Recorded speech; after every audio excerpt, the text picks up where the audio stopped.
because I've seen people do it. Now, I'll just show you two quick examples before we start here of two customers of TradeGuider, both who were in trading competitions. You should be able to see now SFO magazine. And I just want you to know that these guys are just normal guys, okay? And one of them, Earl Ehrenler, who I'm just about to talk about now, who's been very successful as a trader, had been through the mentorship courses just like you're doing now. He was sitting in on one of these courses on trading plans. And if you look here, it says, World Cup trader relies on the Wyckoff method. Now, I can tell you, Earl came second in the World Cup trading championships with over 60% return on his account. And, he started, he talks, you can have this article, by the way. If you want a copy of this article, I can send you it. It's a very good article. But he says here, and this is a picture of Earl, he said, I'm willing to trade any market when I see a trading opportunity present itself. Okay, and he came second, remember, in a trading championship. In his studies of the markets, Ehrenler came upon the book Master the Markets by Tom Williams. He began using the methods from this book in June 2007, and he credits his reliance on this approach, which includes Wyckoff theory, as one of the reasons he began to see consistent profitability in his trading. Okay, that's what most traders want, to be consistent and to be profitable. Here is a picture of Tim Raymond, the solitary trader he's called. Tim Raymond entered the World Cup Forex Championship and won it twice. Right? The last time he won, 44% on his account in a year. Considering banks are paying nothing, that's not a bad return at all. I just want to read this to you because this is one of the reasons you're here. Early mentor. In 1998, Raymond had the good fortune to connect with Tom Williams, the creator of volume spread analysis. I rang him and he was very reluctant to sell me his software. He said, trading is very difficult, I insisted and agreed that I would pay £5,000 in installments, Raymond says. These days, if I'm asked by someone who is starting out in trading for advice, the first place I send them is the TradeGuider website. For me, it demystified the markets to a great extent. So there's two examples here of traders, both who have trading plans and both who've been successful. And they use volume spread analysis and what we call the Wyckoff method. Now, can I just ask, just yes or no, have everybody you've all heard of Richard D. Wyckoff, correct? Yes or no? When I mention the word Wyckoff, you know who I mean, yeah? Just type in yes or no. Just want to make sure you all know who. I'm assuming you all do, but okay. So a resounding yes. Okay, because everything we teach when it comes to VSA is based on Wyckoff. But when we talk about a trading plan, let's start with that. First and foremost, why do we need a plan when we're trading? Why can't we just go to any old chart and start firing off some orders? Well, I run several businesses, not just trading businesses, other businesses as well. I own multiple websites. And each of my businesses has a plan, a written plan that we adapt depending on economic conditions. One thing you should know about a plan, including a trading plan, is it can be adapted to market conditions. I recently adapted mine because the market is in a bull run at the moment. There's no doubt about that. The S&P is bullish. Okay, very few people can argue with that statement. Gold is bearish, but you get days in gold where it goes up $50. You get days in the S&P where it goes down 30 points. But overall, gold has been falling and the S&P has been rising. And so there are trading opportunities always each day on different sides of the market. And a trading plan is a very important thing. And so is a business plan. And I think trading is not a hobby at all. Someone said to me, I do it as a hobby. I said, good fun, good luck. Trading isn't a hobby, it's a profession. There's some very clever people out there, very intelligent beings that make a lot of money. And rest assured, they don't have your personal interests at heart. The trading business is very, very cutthroat. Sometimes it can be out and out criminal, I'd say.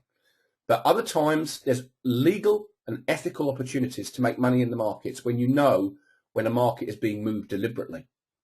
Now, when we look at trading plans, there are a number of things that we need as part of our trading plan. One of the things that I have in my trading plan is a mission statement.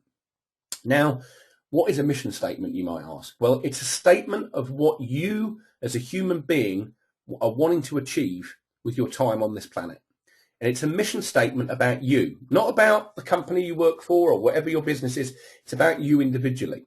It's about how you interact with other people. It's about how you help other people. All of those things are important to a trader. Most of the traders that I have met that are extremely successful, most of them do actually really want to help others to be successful too. There seems to be that type of trader, and especially the ones that do very well in this business, have an intrinsic interest in helping other people. But at the same time, there's a lot of professional funds out there and banks who have absolutely no interest other than their bottom lines. So you've got to keep that in mind. So goals. Okay, a goal is a projected state of affairs that is personally relevant and that a person plans or intends to achieve. Can I ask everybody in the room again, yes or no, how many of you have actually set written goals for what you do in your trading? You actually have a goal, you have an end game, yes or no?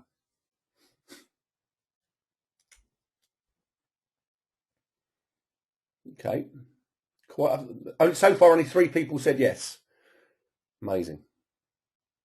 Amazing.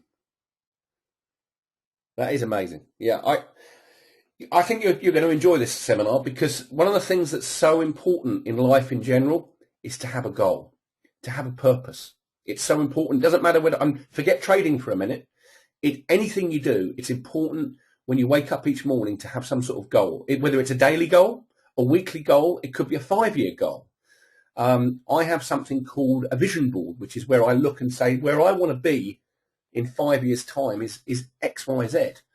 And amazingly, you'd be amazed how things seem to conspire in your favor if you're focused in the right direction and you do positive things. The universe is a giant place, but rest assured, it will give you the opportunities if you seek them and if you focus on them. Okay, and a goal does exactly that. Now, you can have many different types of goals. One of my goals was to become a fund manager, and one of my other goals about 6 years ago was to trade in front of thousands of people with a live account using VSA. And I achieved all of those things, as I'll talk to you about in part 2. But when something starts as a goal, it's a thought process. That's what it is. Be rest assured, you know, if I want something and I desire something, I can have that, but I have to focus my energy on it. I have to, for instance, last week, we launched our new trading room. Some of you were in it. And I knew that there would be trading opportunities on the day that we were trading. Some of them were going to be good, some of them not so good.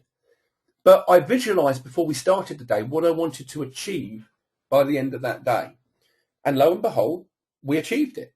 So bear in mind, you know, your brain is a very powerful tool if you use it right.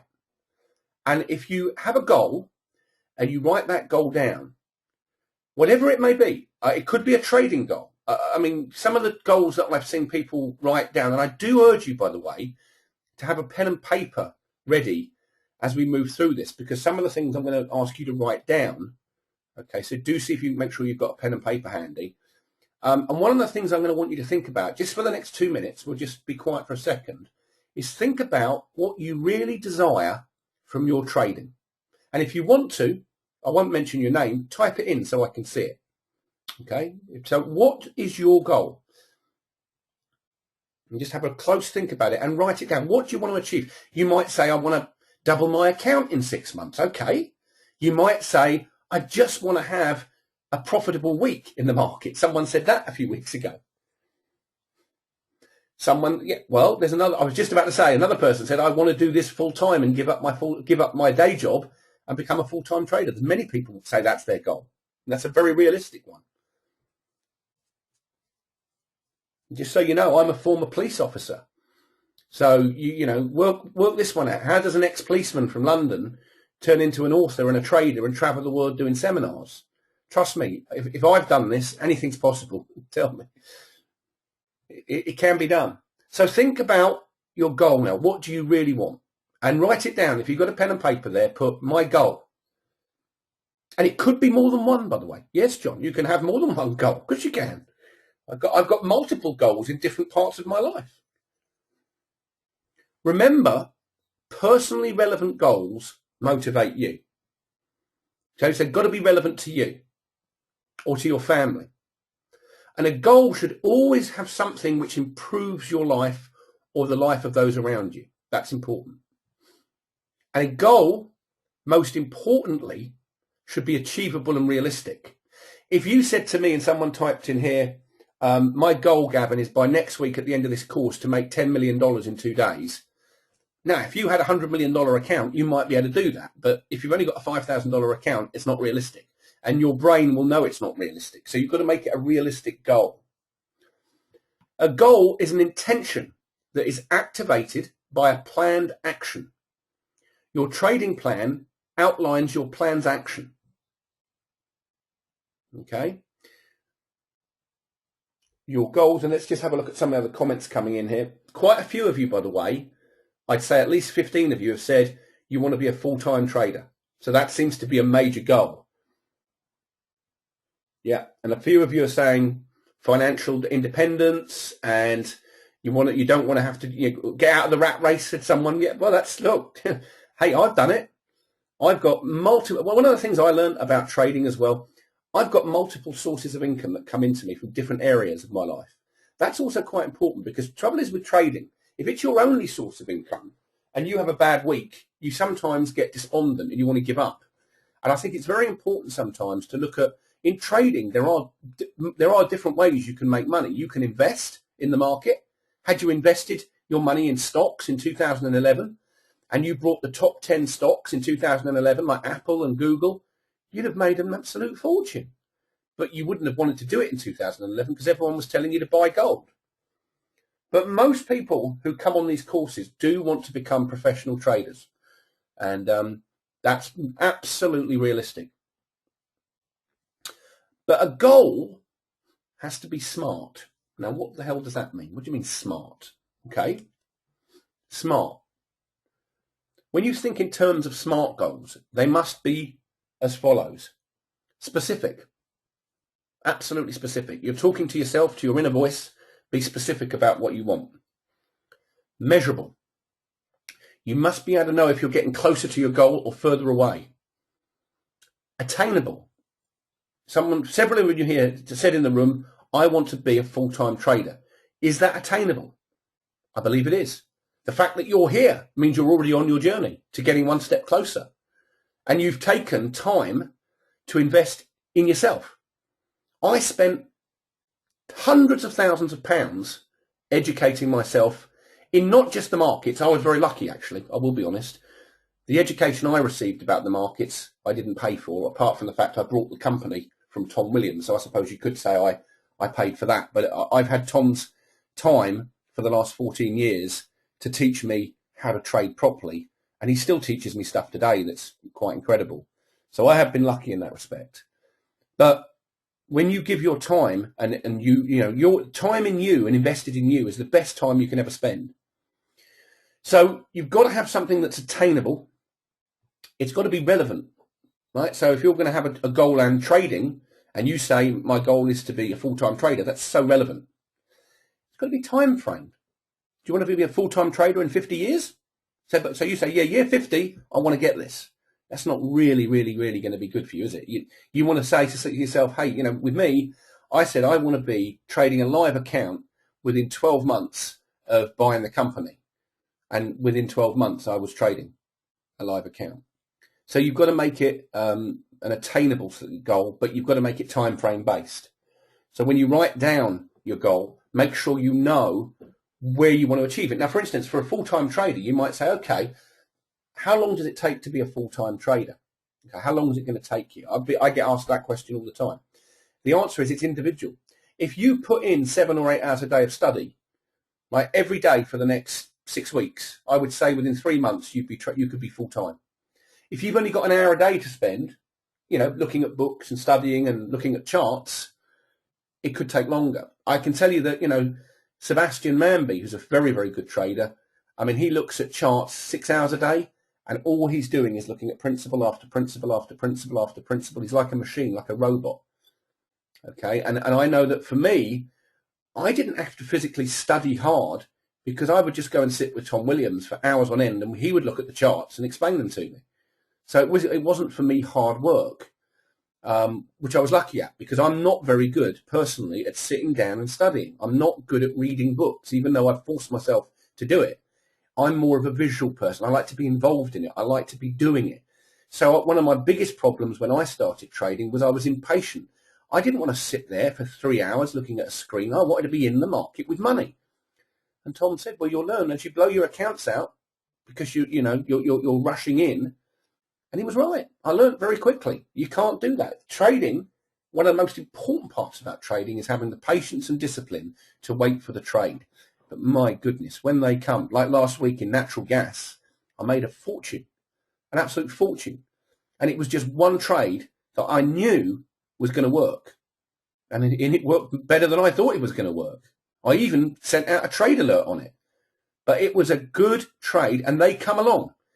And if you only took 2 trades a week and they were both profitable, I've never met yet a trader that went bust making profits. Never.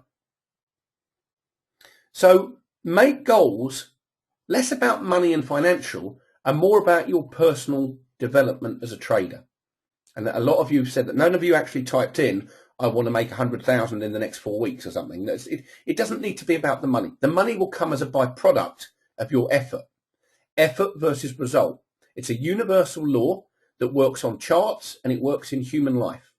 You put in the effort, you get the results. Very simple. However, always remember, and you'll see this on every side, if you fail to plan, you plan to fail. It's simple as that. You must plan. And at the end of this week, you'll have some structure. And that structure will be giving you, Philip and I, and then hopefully Tom will come in. We're going to try and bring Tom in on Friday. And he'll talk to you about some of the things that his syndicate used to do. They used to plan an attack on a stock. An attack, that's what they call it. A speculative attack on a stock. And so, trading plans, once you've got them, will be one of the most rewarding things you'll ever do. But please, it means you've got to start today and think about it. When we finish today, start thinking about what you're going to do to write your plan. Because one of the things I'm going to ask you to do, if you want to, if you share the plan with me and send it to me, I will critique it for you and we'll spend a bit of time on Skype individually with you to actually look at it and refine it. That's part of the package that we put together. So each of you have got some time with me via Skype. If you want it, it's not, you may not want to have it, but if you want it, it's there. And we can talk about what's the best way for you to achieve the plan that you've actually written, because I want everybody by the end of this week to have something in writing that they can actually look at and say, something, I got some real benefit out of that course because I've got this here. Now, look, I can't force you to do that. You get in what you get out what you put in this world. There's no doubt about that. Okay, you put the effort in this week, you'll get a lot out of it. And same with any of the mentorship courses we do. You put the effort in, I guarantee you'll get the rewards.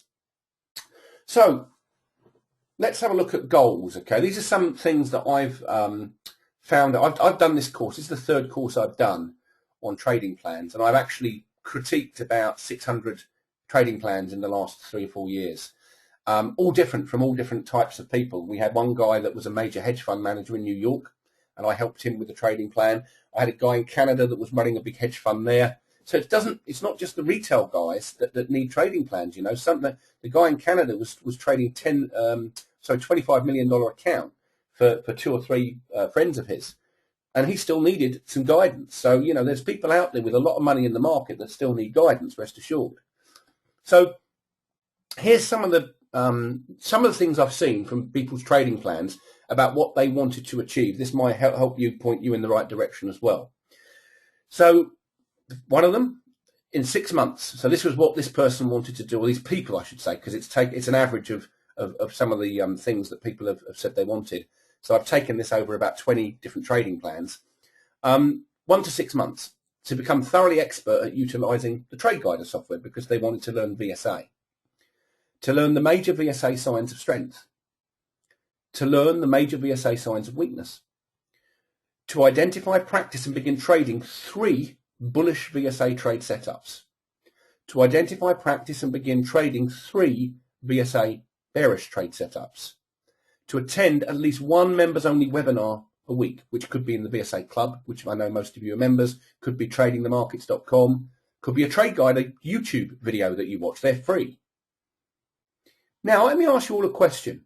Based on those 6 things, within 6 months, do you think as an individual you could achieve that? Yes or no? Please just type it. Do you think that would be realistic as a goal for 1 to 6 months? 6 months at the longest. Let's just see what people think here. Good. All right, fine. I agree with that statement. You've all said yes or sure. That is very realistic. Okay, very, very realistic to do that. And the great news is all the tools that you need to do all of those things are available to you right now. They're already here. So let's look again, going 7 to 12 months out. So in a year's time. Now, this is only a few pointers. There's other things you could add to this relevant to what you trade. This is just taken from a cross-section of goals from trading plans. So join the VSA Club. We have a club of members that interact with each other every single week. We have seminars in there. It's a good way to make friends with other like-minded traders. To consistently make 2 to 4 VSA-based trades daily in the E-mini S&P. Now, a lot of the customers that we teach trade the E-mini contracts. Can I just ask here, what do you currently trade? Can you just type in, all of you, please? What are you currently trading, or if you are trading, or what do you intend to trade if you're not currently trading?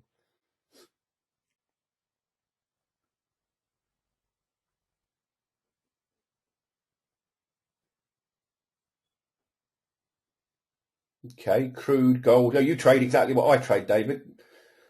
Yeah, Dan trades the currencies as well, and the oil and the crude. So you've got quite a lot of crude oil traders in here. Currencies, shares, the ES, the spiders, stocks and options, but would like to start futures, says Vasily. Okay. Stocks and Forex. Okay, that's very common. Forex, YMES stock. So pretty much you're all trading about the same sort of things, really, which is interesting. Yeah, you're all trading pretty much the same type of instruments. Many of you obviously saying you're trading the currencies. That seems to be very popular now. Okay. So in this instance, you could, if you're trading Forex, you could say, develop consistency in making 400 pips from various currency pairs in the market each week. In this instance, we've put the S&P E-minis. I actually like trading the mini NASDAQ. It's one of my favorite contracts. So you can adapt that. To attend at least, that should say, that needs a T on it, 1 VSA Club webinar per week and continue with the members-only seminars. Develop a successful method for scanning stocks. That's something that's very realistic in a 12-month period. In fact, we already have a stock scanner anyway that does that. So all of these are realistic. So within 12 to 18 months, become expert. Expert now. Now remember, an expert is somebody that's trained and trained and trained and understands. Possibly, you'd be so good you could write your own book on it, as I did with VSA. That's what an expert is. An expert on something is someone that studied it and studied it and studied it and studied it and studied it until it becomes second nature and they fully understand something. You have experts in all sorts of things in the world. In VSA, there's probably about 6 or 7 people worldwide, I would say, who would be recognised now as an expert in this particular study.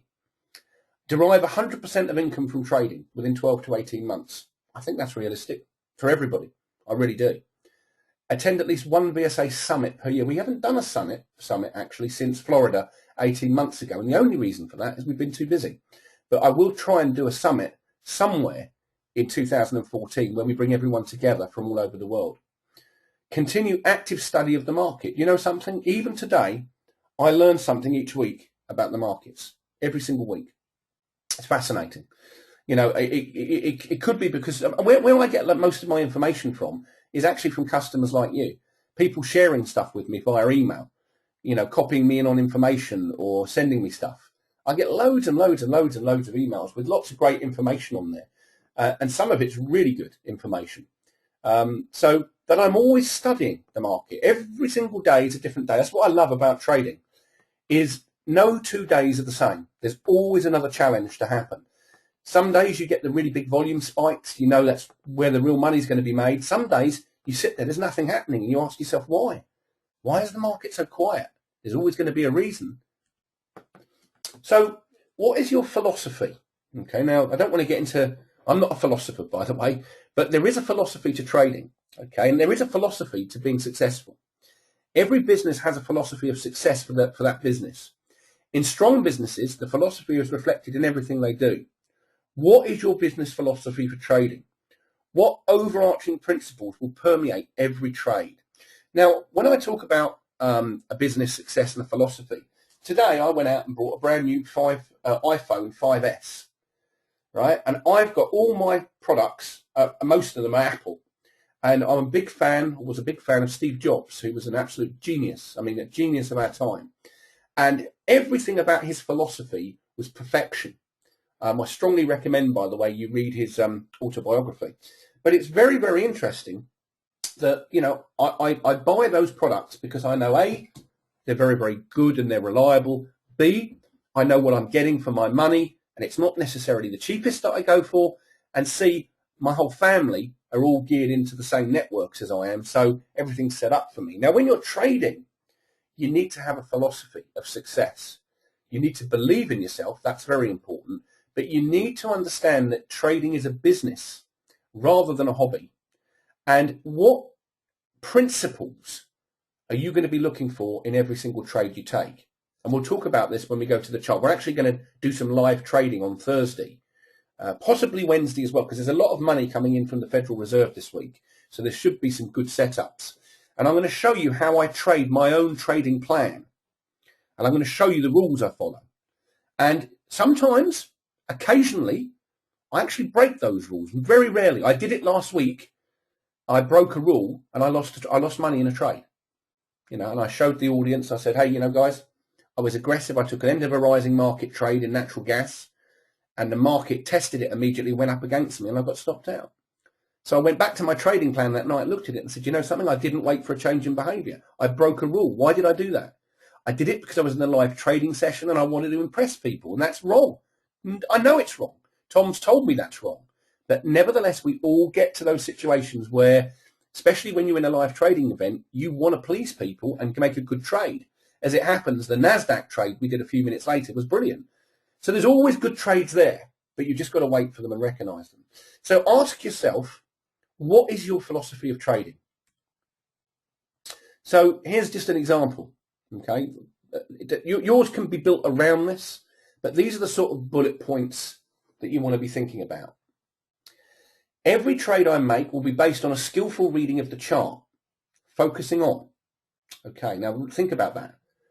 Skillful reading of the chart. The chart is a language. There's no doubt about it. It's like me going to Poland and learning Polish, or me going to Moscow where I'm speaking in March. I need to, try and learn Russian. If I get there and think without looking at any guidebooks or any translation books, I'm going to be able to speak fluent Russian, I know I'm stupid, because Russian is a language, Polish is a language, English is a language, German is a language. If you don't speak those languages and you've got to learn them from scratch, there's only one way you're going to learn them. Repetition, practice, keep looking at the books and keep listening to what the language sounds like. Well, that's how the chart is. It's a language. It talks to you. And in our case, volume spread analysis, together with the background of the chart, are absolutely vital. Volume is the key for me and for VSA experts, because it unlocks the truth about what's really going on. In fact, it lifts the fog on the market. When you read volume and spread and closing price in relation to what the market's doing in the background, you can see clearly where professional money are positioning themselves.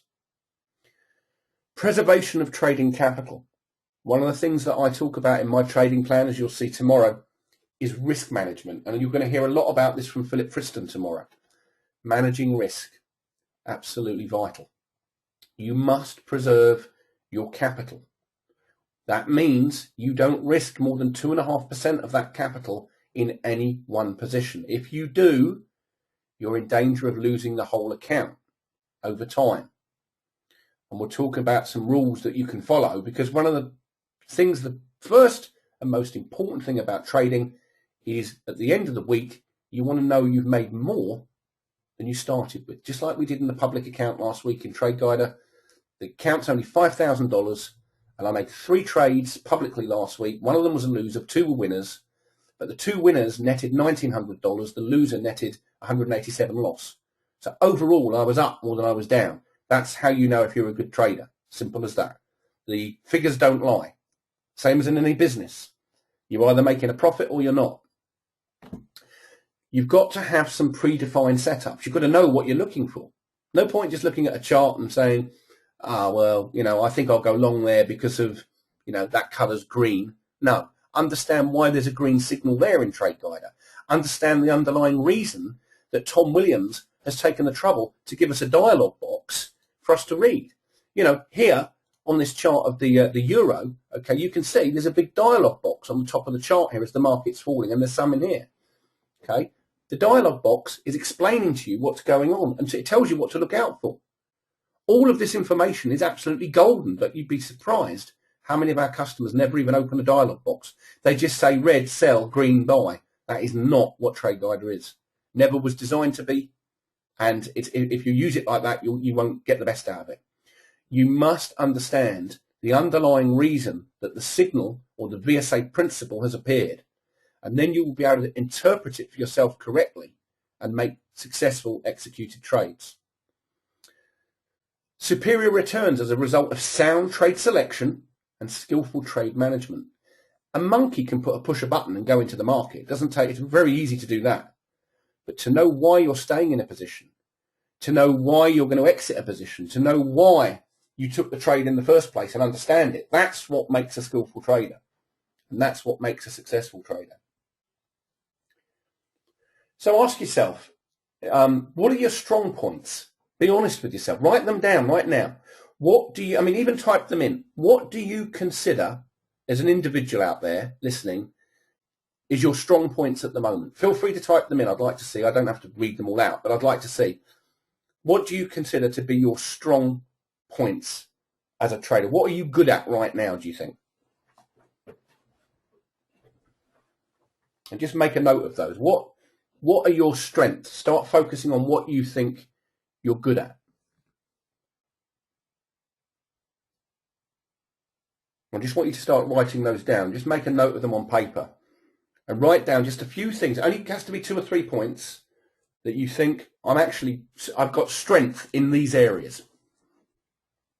It could be, you might say, I'm disciplined. Okay, that's good. That's a strength. Okay.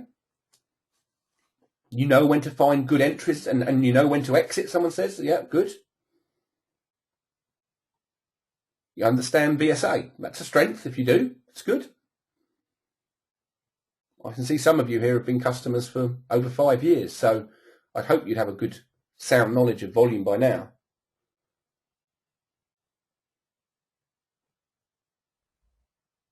So some other things here that I've put, the technical side of trading. It is a technical business. You've got to understand charts, and that's technical. There's a mental and emotional side of trading. Maybe you're saying, I'm very, very strong emotionally. I don't get upset when I make a losing trade. But most people I talk to, they say that, but they actually do get upset. How do the strengths that you've got help you as a trader? Does your strengths ever become liabilities? Ask yourself your question. Do you have strengths that can become a liability?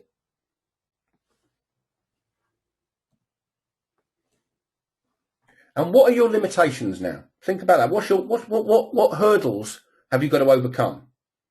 Okay, again, if you want to type those in, that'll help me to help you. So if you've got stuff that you're struggling with, this is the time. Again, I'm not going to mention your name, but type in, what are you finding difficult about trading? What's your issues? And we'll just ask the group and we'll get a whole list of them, and then we'll start reading some of them out. I won't mention who you are. I'll just type, just again, share it with the audience. What struggles are you having in your trading, if you're having any at all? But what struggles are you having?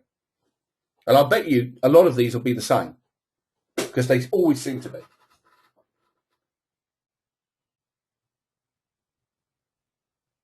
Yeah, well, I knew this was happening because I'm seeing the same things coming in, and then this always happens. So do contribute. This is the best way to learn.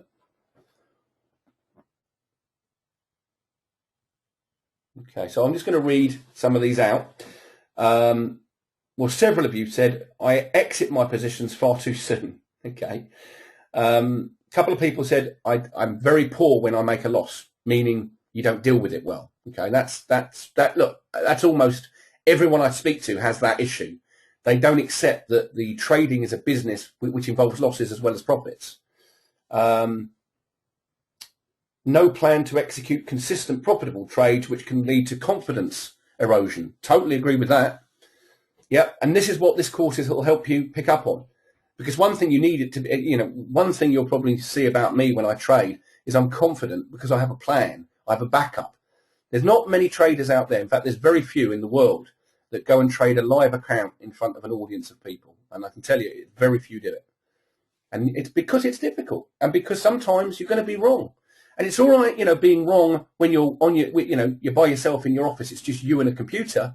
You can be as angry as you like, but you're in front of 1,000 people, as I've been on many occasions, and you're trading an account, and you don't want to be wrong. But I've learned sometimes you learn more, and the audience learn more when a trader's actually closed a position out because they are wrong. That's what I learned. When I close a position because I'm wrong, I'm actually patting myself on the back, going, you know something, Gavin? Yeah. At least you didn't let that one run another $1,000 against you. So I actually have a way of dealing with losses because I see them as a learning lesson. I don't see them as a problem. And I don't have a problem because I know for a losing trade, there'll be 2 or 3 winners coming. I know that for a fact. And you have to believe that to be true because it's definitely there. There's always going to be winning trade positions.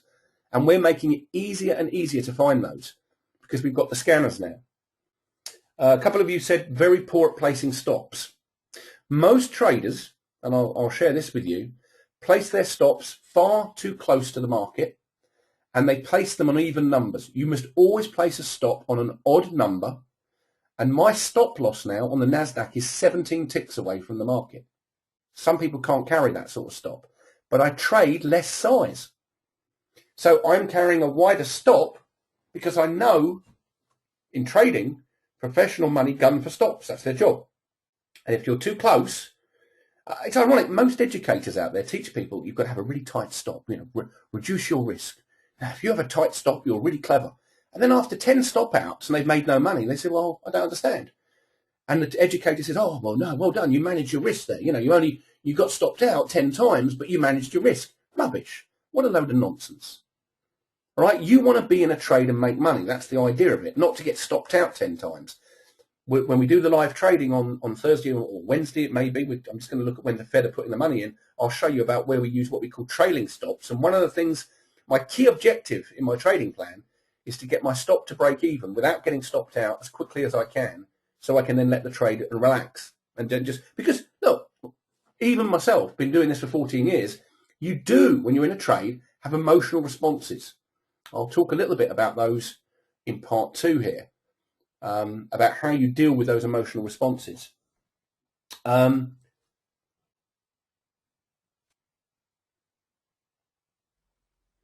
an interesting one. Building emotional baggage due to consecutive shakeouts, hitting the stops or consecutive trades. You know something? That's a very, very common one. I'm surprised no one, 2 people have typed in, having issues when you get stopped out of the market or shaken out of the market. You tend to build up anger or resentment of the market. And shall I tell you something? That by the law of attraction, the more you get angry, the worse it gets. Fact. Because what you're doing by your anger and resentment is you're creating that negative energy and it feeds off it. You must learn, if you get stopped out of a trade, to sit back, take a deep breath, analyze the position, learn from it to make it a positive experience. And next time you're thinking of taking a trade, do a checklist, which we're going to talk about on Wednesday. Have a checklist. It says, right, I'm going to go long. And you might say, well, I haven't got time to do a checklist. I'm trading a 1-minute chart. Yes, you have. It takes about 15 seconds to do a checklist. And you can, and you know something? In 15 seconds, you can make a much better decision with a checklist. How many of you here have a written checklist before you actually take a trade where you say, right, I'm going long. Does the following criteria get met? Yes, yes, yes, yes, yes. Tick, tick, tick, tick, tick. How many of you have a written checklist before you take a trade? No, I'm quite impressed. Quite a few of you said yes, actually. That's good. Okay, quite a lot of you said yes. I'm surprised at that because last session I did, only a few people had that. I have a checklist which tells me, does everything align? And we'll do a checklist together for a market, which we'll talk about tomorrow, that we're going to trade, and we'll write our own checklist. Again, as I say, get your pen and papers handy because we're going to want to do that. So, always ask yourself, if you've got limitations, what are they and how are they hurting you as a trader or investor? Or under certain circumstances, one limitation might be you're frightened to pull the trigger.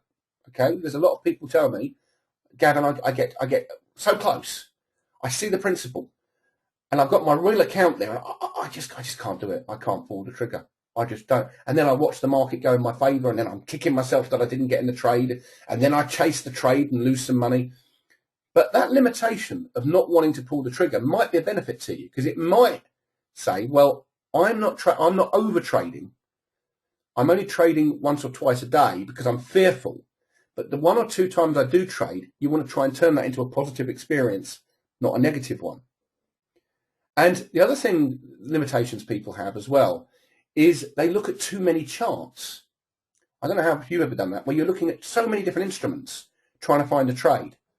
Now, I started my trading career looking at just about everything, thinking I'm going to find a trade. And I realised I was missing some of the greatest trades on just a few charts because I was focusing on other things. And I'm not a great multitasker. So I began to zero in on markets where I knew we'd get liquidity, which is important, and where I knew there'd be trade setups. And lo and behold, this is how the scanners evolved in the Trade Guider software and the add-in studies, which go and look for these setups, because I knew there must be a way using VSA signals to string together a series of numbers, because every VSA indicator has a number, which means something. And lo and behold, that's how I invented the VSA scanner, because I realized if you get ultra high volume followed by low volume at the same price level, something's happening. A trade is setting up at that level. And it happens, I can share this with you, within 25 bars of the ultra high volume appearing. That is where the scanner begins to count. It starts counting from the bar the ultra high volume's on. It says, right, now show me. I'll give you an example. If it sees a buying climax, the scanner then goes out and says, right, find me an upthrust, find me a no demand bar in that price line. And then it sends an email and says, there it is. And now I do get these emails come in, and as they come in, I can go straight to the chart and say, yeah, there's a setup. There it is. It's proven itself to me. So always ask those questions to yourself. What are your limitations? Okay, so then we go into, let's look at some strengths, for instance. Like now, technical analysis. There are different types of ways of reading charts or looking at the market in general. Most people understand technical analysis. I'm assuming you all know what I mean by that. That means looking at a MACD, a moving average. VSA and Wyckoff could be classed as technical analysis, the Wyckoff method.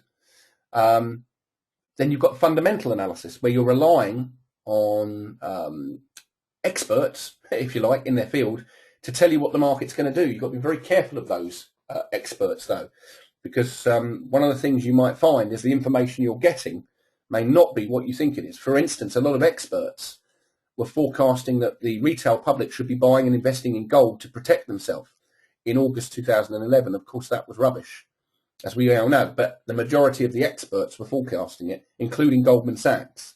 So just be very careful of that. So if you look at the technical side of things, I have a sound understanding of technical analysis from several years of study. Can I just ask you all, again, yes or no, do you all use in your trading some form of technical analysis, be it volume analysis or MACD, stochastic?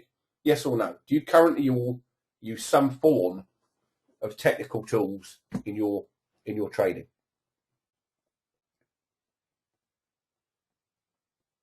Okay, I'm not particularly surprised to hear that everyone said yes. Okay, good.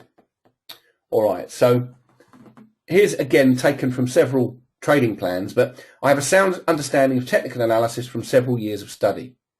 Just another quick question before we move on. In years, just type in how many years you've been trading, from 1 year, 5 year, whatever. How many years have you been looking at the markets individually?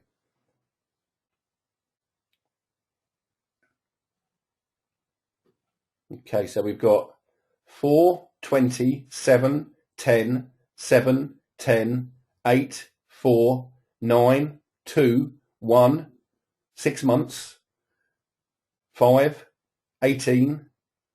Loads of, okay, so you got a whole mix here, a whole mix. So got one very experienced trader here. I'd say we've got a lot of you been trading around 10 years, and some of you literally 6 months to a year. So a whole mixture there. Okay. So my technical methodology is based on Wyckoff and BSA and is used by professional traders. My technical methodology is based on hand research, so I know at a deep level that it works. Strengths, looking at mental and emotional strengths. And again, these are questions you've got to ask yourself. You've got to adapt these things here, these points. When I send you the PowerPoint, you've got to put in your own things here. These are just things that other people have come in, over the period of the last few years. These are some of the things they've said. And I want to just show you, these are the sort of things you want to fill this out, because the PowerPoint slide is adaptable for you. So you'll be able to fill this out for yourself. This particular one, I am motivated to succeed as a professional trader. I have the perseverance to stick with trading and maintain a high level of disciplined practice, which I know leads to mastery in all fields. I'm in generally good physical health. I make an effort to eat well. I enjoy outdoor activities, especially hiking.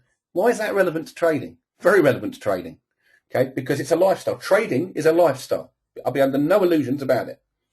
And I've seen so many different types of traders. I've seen traders that sit there in front of their computer. I've gone to train them, and they've got cups of coffee on the go, smoking 40 cigarettes, okay, and just sitting there drinking caffeine and smoking, trading. And that's very common. And I'm staggered. I'm like, how can you spend your whole day on edge with all this caffeine in you and all these cigarettes and stuff? How can you even focus? And then you've got the other trader, I've got many friends who they go out for a run before they trade, they meditate, they focus, they look at the charts, they're calm. And there's all those people in between. Okay, and I've met all of them. I've met one trader that thought nothing of drinking half a bottle of a vodka before he would trade. Seriously. And I just said, there's no way. And he didn't make any money because he couldn't make any clear decisions. But eventually he recognised he had a problem. But I've met all types of traders. And I know for a fact that the ones that are generally successful have a plan, they stick to their plan, and again, they're calm. They're calm. They remain calm under fire because the plan has helped them. Okay, more strengths. A good sense of right and wrong. Okay, that's a character now. I work until I do it well. And again, all of this, I might add, you have to adapt it for you. I can't do this for you. I'm just giving you some things that you need to look into before you actually start writing your plan. I have a good sense of fairness and honesty. Do you have the support of your spouse or partner to become a professional trader? I can assure you, for me, I'm married. I've got 2 children. I've actually got 3 kids, actually, but 2 kids with Laura. And she's very supportive of my trading because it gives us all a good lifestyle. But there are some people, I can assure you, who are not. I went and had a meal with somebody who was a customer of ours who'd just brought the trade guide and was at the end, he's at depths of despair, was about to get divorced. And his wife, he'd lost about $250,000 in 6 months before he found trade guide when I went down to help him. And this is when I lived in America. And we sat at the table and his wife said, I want him to give up. He's got to stop. And I looked at him. I said, I have to agree with her. And he said, I brought you here for a meal so you could tell her that I'm going to be great. And I said, I can't tell her that because looking at your account, sir, you've shown me that you're not a good trader. He said, well, what do I do? I said, where's your written trading plan? He said, I haven't got one. I said, there's your starting point. Now, I can tell you the good news is he did write a trading plan. He did go back to trading a small account from a big account, and he has become a full-time trader. And he's still married, I'm pleased to say. But rest assured, it's not, he was doing things wrong and wasn't recognizing that he was being self-destructive in his trading. And that's not good for anyone. You've got to have good tools, okay? If you want to play golf and you want to be a professional golfer, you're going to want to have the best clubs, the best kit. You've got to practice and practice and practice. You've got to have good, the amount of traders I talk to on the phone, and they say to me, right, Gavin, I really want to become a full-time trader. And I say, okay, right, or you need a data feed, and the one I recommend is this one. Oh, I'm using free data from Yahoo. I said, well, why would you do that? You want the best data possible because that's what you... No, I don't. I can't afford to pay for data. You can't afford to pay for data? You shouldn't be trading. I spend $3,000 a month on data because it's the most valuable and most important part of trading. If you've got rubbish data and you've got bad data, you're not going to make great decisions, especially when you're using volume analysis. So, I say to people, if you're going to become a full-time trader, you need to invest in that. My office here has got some of the best equipment, the highest quality internet. I've got redundancy. I've got backup. I've got 5 screens. But I don't sit and look at 5 screens. When I'm trading, I look at 1, maybe 2. And I wait for the email alerts to come in. But you must have a good environment to trade in, a clear environment to trade in. Again, that's very individual, very individual. You must have enough money to trade with that if you were to lose the whole account tomorrow, it would not affect your lifestyle in any one bit. Now, I know I'm a realist, that a lot of people we come across, they're trading a $2,000 account, which they can't afford to lose at all, and they go to the market with the wrong attitude, the wrong mental attitude, and they do lose that money. And that, to me, is what I call gambling. That's not actually trading. Ask yourself the question, and only you can answer it for yourself. Can you afford to lose what you've got in your trading account without affecting anything? So you'd still be able to make your car payments if you've got a car, you'd still be able to pay your mortgage if you've got a mortgage. All of those questions you need to ask yourself, because once you mentally detach from the money that's in the account, it makes it much easier to deal with. If you're so mentally attached to it that you say, my goodness, you go to the market, I can't afford to lose anything today. You're sending out a message to the universe and you will lose it. You're sending out the wrong vibration. So you must go there knowing that you've detached from whatever that figure is. It could be $5,000. It could be $500,000. It's different for everyone. I can tell you in this room now, we've got 2 or 3 multimillionaires. Okay, we've got some people here probably trading small accounts. But I can tell you, without doubt, that if you are trading money you cannot afford to lose, or worse than that, you cannot afford a data feed even, then you've got to ask yourself the question, should you actually give up trading for 6 months and save some money so you can afford it? And I have advised people to do that in the past, is quit trading for 6 months. If you've got a full-time job, put some money into, put the effort in there, save your money, and then come back to the market with your $5,000 if that's what it is. So, limitations again. My methodology does not always give an indication for every turn in the market. Now, VSA does give an indication for turns in the market if you know what to look for. There is still more to learn about my methodology. I've not yet mastered it in all trading environments and situations. That's very, very common. Okay, so I know for a lot of you, volume... In fact, let's just ask then, because I don't know. Let me ask. How long, in months or years, have you been studying volume spread analysis, VSA? If you just type in, how long in months or years have you been studying VSA? Wow, okay.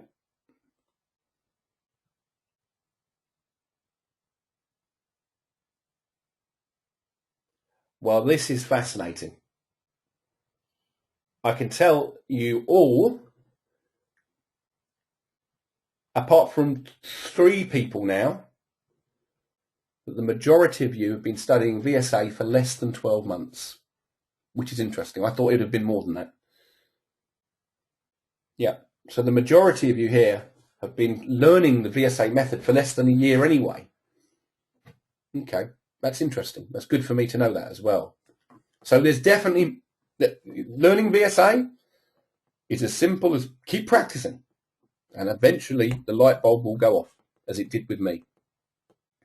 And if you keep attending events and you keep coming back to trading events or when we do seminars, you will pick it up. And if you put the effort in, you will become an expert. I'm 100% certain. So here's a very common one. Okay, so mental and emotional limitations. My ego still dominates my trading. Okay, I want to be right. This prevents me from adhering to important trading rules. I hear this all the time. My ego. I tend to take the trade off too soon as it produces a profit. I cut my profit short. This is a feature of my ego. Some of you already typed this in a few minutes ago. I tend not to want to take a loss and will wait for my stop loss to be hit rather than taking a small loss. This is another feature of my ego, wanting to be right rather than exercising sound trading practices. I also tend to get bored easily, look for something to do, and then become distracted. Let me just ask the audience, yes or no, how many of you here, just say yes or no, do these comments ring true for? Or any one of them? Just type in yes if something we've stated there rings true for you.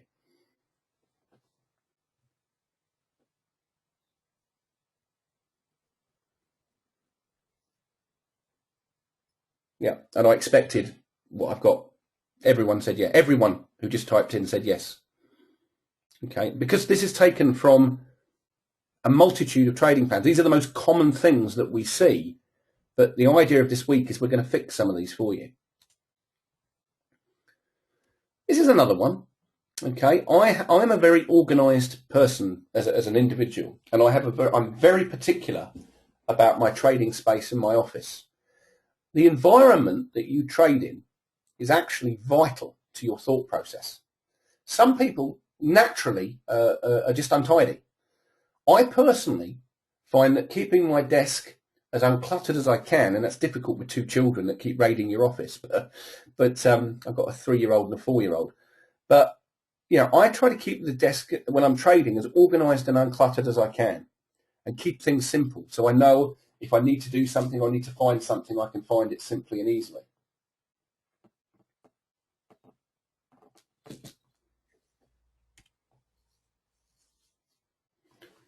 So what are money management goals? Okay, so money management is one of the most important parts of a trading plan. I'd say the most important part, really. So you've got to ask yourself, what are your individual money management goals? Do you want to preserve your capital? Is that more important to you? Do you want to see small successive wins? Or are you more interested in minimizing losses? Or all three? And for me, it's all three. And actually on the small account that we trade, the $5,000 account, I just want to take small wins. If I can show people that on a $5,000 account, you can make $300 or $1,400 here or $800 there, and show them that consistently, they believe that it works.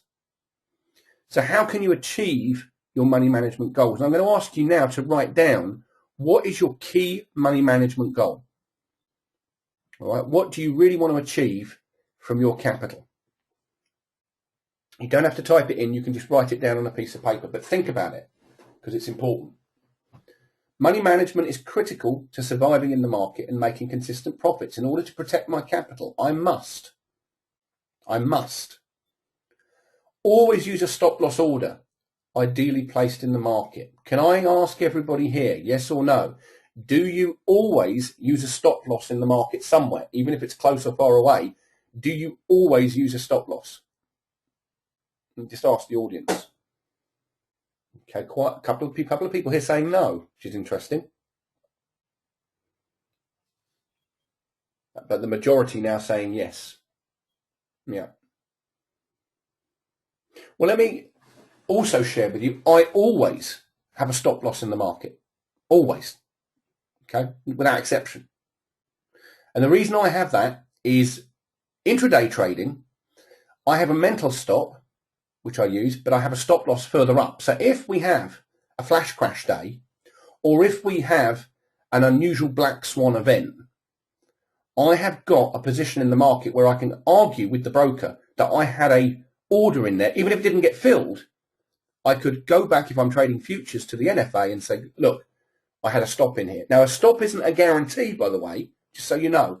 A stop is not a guarantee in volatile conditions that you're going to get filled at that price. There is no written guarantee. Invariably, however, a stop loss is a place where if there's a sudden turn of events, you've got at least an arguing point with a broker that you had a stop loss in place. Secondly, I use my stop losses based on the TradeGuider trending system. And if you look here at the euro, okay, where I'm now no longer short, I was stopped out here, but I had, if I show you this, if you hit Control D, we have what we call a chandelier stop. So the stop starts up here after the buying climax and then moves down. Initially, it got hit there. as you can see, because the market spiked up. Still in profit, but it got hit. But it was another principle came in after the buying climax. We had more supply, and then there was another trade there. The market came down, then got hit there, stopped you out, and the market then went back down again, and now it's testing. But there's another system we have in Trade Guide, which is called the H stops, which work the same way. And the idea is, with a stop, you're using what we call, and I'll teach you this on Thursday, a chandelier stop. How many of you have heard of that? Chandelier stop. How many of you have heard of that expression, using a chandelier stop? Have you heard that expression? No. Okay, that's interesting. A lot of people said no. So you're going to learn something then this week for sure. Here's this purpose or the principle of a chandelier stop. Once you take a position in the market, let's say you're short, as in natural gas, as I was on Thursday, the market begins to move in your favour. At some point, you'll often see in a weak market what we call a gotcha bar, which is a widespread down bar closing on the low. Now, if you're short, that widespread down bar will give you enough room to get your stop to break even. Now, we know as a market goes down, it goes up and down. It doesn't just keep falling. Sometimes it does, but generally speaking, it'll go down, pop back up, go back down, pop back up. But what I'm looking for when I'm in a position is I want to make sure we're making lower lows on the bar, as you can see. And any time we have an up move, if it's on low volume, I'm going to stay short. Because the golden rule of thumb is that in a downtrending market, you want increasing volume, but not excessive volume, increasing volume on down bars and decreasing volume on up bars. And as long as you keep seeing that, you stay short. Now, we're going to practice this week. We're going to show you a trade, we hope, we are governed by market conditions, where we put this into practice. The other thing is a stop loss order is used to ensure that you're protected against a violent markup or markdown against you. But most importantly, it's there, the most important part about it, to be brought to break even when the market's in your favour. Because once you're at break even in a trade, a lot of the emotion is removed. Now, the worst thing that can happen is you get very attached to a trade and you've got your stop to break even. It goes down, you see $600 in profit, and then 10 minutes later, it's back up to where your break even is. That's very frustrating for many. It does happen. It does happen. But for every time that happens, there'll be a time, as it happened with me twice last week, where the market continued to go down further. And then I use something called the chandelier stop. And what I do is I trail the stop a set number of ticks away from market. In fact, it's different for every market, but on average, it's about 17 ticks away from price in the futures contracts. So in the S&P, that's going to be about a 5-point stop. Okay, so quite or 4.5-point stop. That sounds like a lot for some people, and it is. But once I'm in profit, that gives me the flexibility for the market to whipsaw without catching me. So never risk. I actually have a tolerance allowance on my account of 2.5%, but for the purposes of this course, I would say to you, never risk more than 2% of your capital in any one position. And that's very, very important. So never risk more than 2% of your capital in any one position. Very important. Never risk more than 6% of your total account size in open positions. Always allow your profits to run. Cut your losses quickly. Try to achieve a risk-reward ratio of 1 to 2 or greater. So if you're risking 100, you want to know you're going to make 200. Now, 2 of the trades I made last week, my risk was at just about $170. I ended up with a reward of over $1,400 on the 2 trades. That's the ideal trade, where you've actually made 10 times the amount of your risk. Drawdowns. If you lose 4% of your equity in a given month, reduce your maximum trading size to 1% of equity until the account is back to the start of the month level.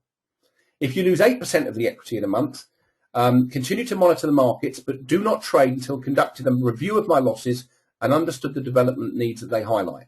So if you're down at the end of the month 10% or 8% or more, stop trading. Stop trading. Reevaluate.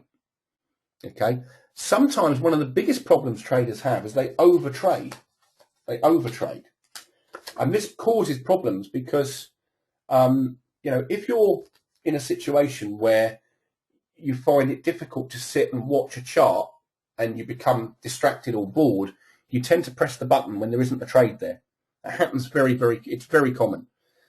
It's important to wait for that moment when the trade setup comes. And that's what I'm going to try and teach you on when we do the live trading. We're going to go and find the trades using a set criteria that's already in the scanners. So we know that we've got a setup that's pre-approved by Tom Williams and one that he's used to make money. So that is very, very important. Just here. Always remember, if you do have drawdowns, even on a daily or weekly basis, stop, don't panic, go and look what you did wrong. Certainly I recommend most people should have a mentor in trading, some sort of, someone they can turn to, a friend or whatever, who's got experience and get feedback. We have the VSA Club. Philip Friston's in there all the time. He's very, very good at looking at where things went wrong and helping them go right. So how will you achieve your money management goal? Okay, so you manage the trades. How do you do that? Stop loss orders will always be placed in the market immediately after the trade is entered. In fact, my stop loss order is automatically entered as I take the trade. It's already preset. And in fact, what I might do actually, let me just open my trading dome now. I might just show you how I do that very quickly for those of you that don't know. Okay, you're just going to lose the screen for a second here while I...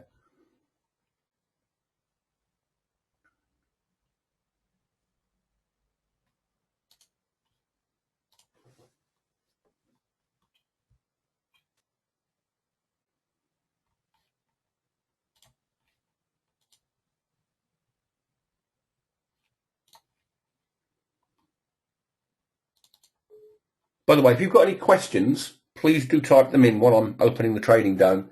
Any questions at all, do let me know.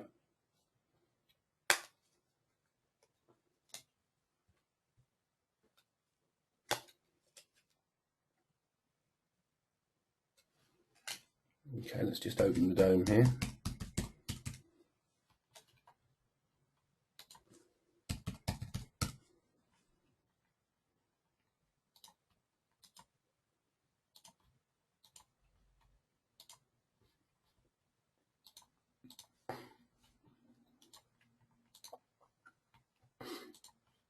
Okay, so what we'll do in part two when we come back is I've opened the trading dome here in simulated mode, which means I can actually show you how I place orders. I'm not going to demonstrate the whole dome today. That's because we don't need to do that. I've got a recording of that. And in fact, this week, if you're interested in working out how this all works, Infinity do a run through every week where you can actually go and have a look at how it works. All right. So stop loss orders, you can place them manually, you can move them manually, or you can, and the platform that I use is the Infinity AT charting platform. In fact, let me ask you all, what platforms do you currently use? Can I just find out? What platforms do you all use?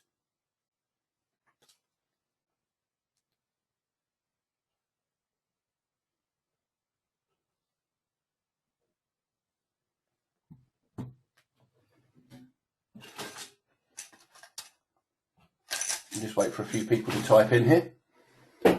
Infinity, okay. Think or Swim, okay. TradeStation and Interactive Brokers. Anyone use MT4 here?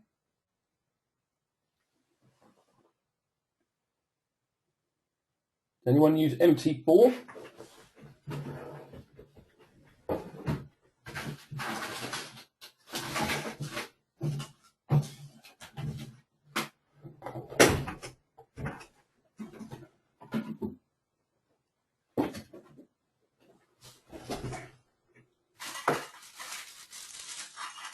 Okay, several of you. Okay. Oh, multi-charts as well. Donald's using Infinity for futures, Think or Swim for equities, MT4 for Forex. Well done, Donald. That's exactly what I use. So you're the same. Okay, good.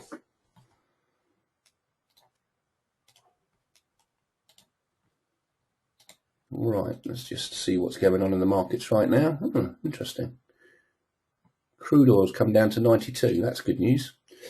All right, so stop loss orders will be placed in the market immediately after the trade is entered. If the trade does not show profit within 3 bars of entry, I will exit the trade. Now, that isn't my rule. I want to be clear. This is just a particular example of one trading plan. I will move my stop in the direction of the trade to establish a break-even trade. I do that. Protect profits with the trailing stop. I do that as well. When trading multiple contracts, I will look to scale out half the position at X points profit and either take profits at X points or to be taken out by a trailing stop. Now, we'll talk more about trade management on Wednesday. Okay, so we'll talk more about how you use trailing stops, because what you can do, and what a lot of traders do, if you're trading more than one contract, if you're saying that you take profits too early, you might find that it's great to take some profit off the table at a certain price target and then let the rest run. That can be very rewarding and can be a very good strategy. When trading multiple contracts, I will look to scale out of half the position at whatever the points profit is and either take profits at X points or be taken out by a trailing stop.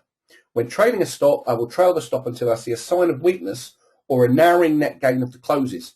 I will allow for one down bar when trailing the stop. Don't worry too much about this because trade management is very individual, but I'll share with you this week how I manage a position through, and Philip will do the same tomorrow. Okay, so this is a question that's very individual to you. I'm going to give you the slides anyway. You have to put in here, based on your account size and based on your personality, and fill this out. Okay, I hate to be negative in the market because I don't like to use the word how much am I willing to lose, because it actually sends the wrong message out. But I think what I learned from this slide when I filled it out was the question I asked myself was, at what point, if I did have losses, would I say that's enough? That's the question. At what point would you stop and reevaluate? By the way, everyone has losses in the market. No one's immune to that. But you have to look at it and say, at what point would you stop and reevaluate where you're currently at? That's very, very important. You're going to get a copy of this, yeah. Okay.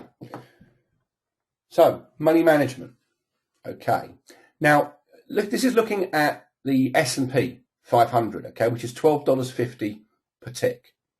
If you only went for 12 points a week, which is perfectly reasonable, 2 points a day, trading 2 contracts, okay, over a period of time, your account, if you're a good trader, will accumulate. And it will accumulate, and you'll be able to see that where you can only trade 1 contract at the beginning, by 4 to 6 to 8 weeks and 12 weeks in, you can increase the size of the number of contracts to trade. So eventually, you can get to trading 5 contracts as long as you're making the consistent profits. Now, position size, we're going to talk about in part 2, okay, when we get to, and I'm going to show you how we actually go in and place an order, a bracket order, and then use the stop and manually move the stop to protect a position. Okay, so what I'm going to do, let's take a 15-minute break because we've been going here for, crikey, have we really been going for 2? Yeah, we have. We've been going for an hour and a half already. Crikey, where does time go to?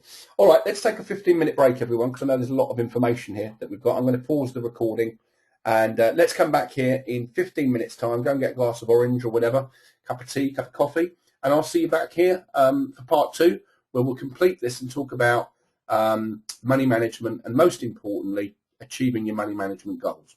All right, be back with you here in 15 minutes.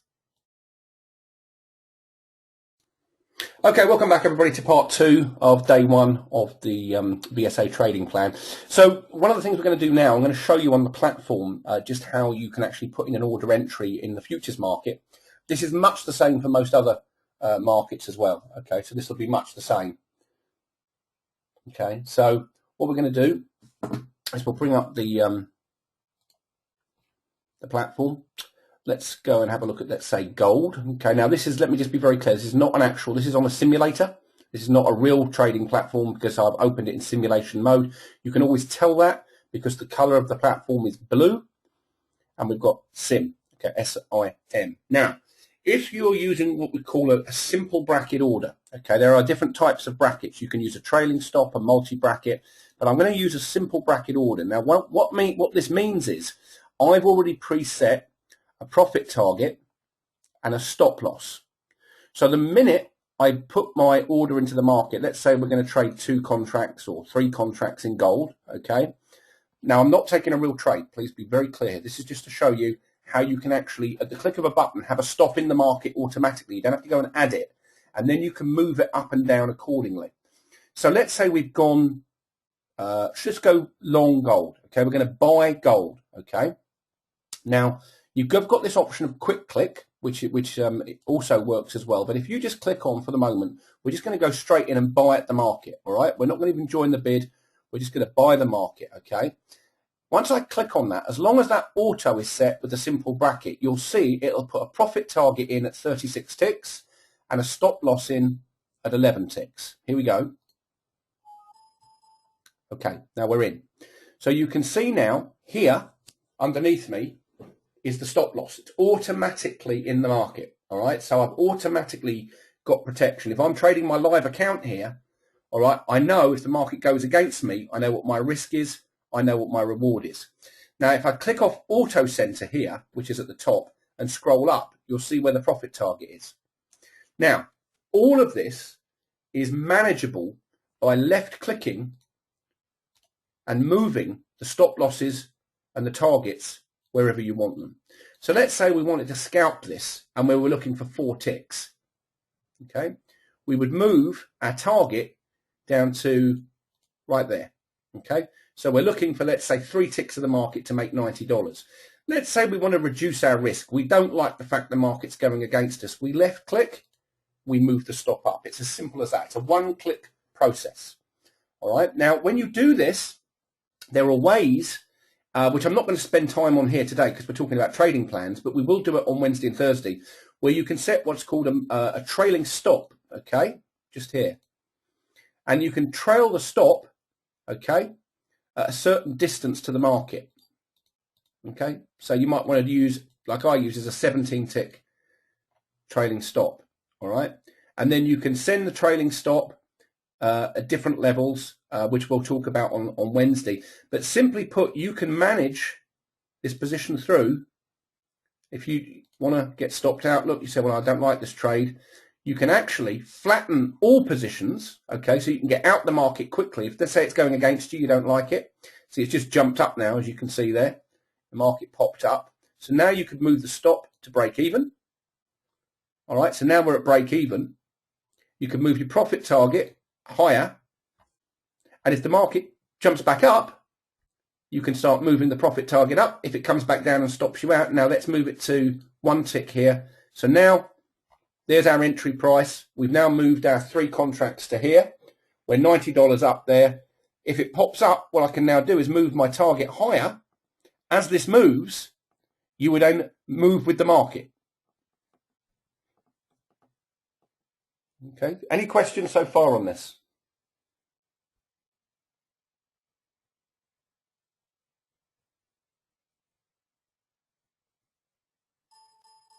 Okay, so there we go. So now you saw there, the market filled us at our price. It popped down. So all the orders are now closed. Now what you must do, very importantly, is click on that button over there to ensure that you've cancelled any orders that might be outstanding on the platform. And that's a very easy and simple way there.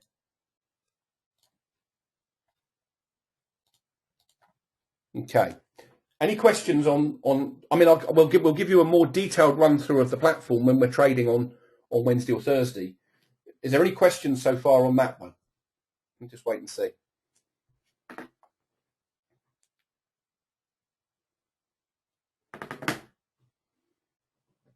Okay. And David, I think you've got the platform anyway, haven't you? I believe. So you've already got the Infinity platform anyway.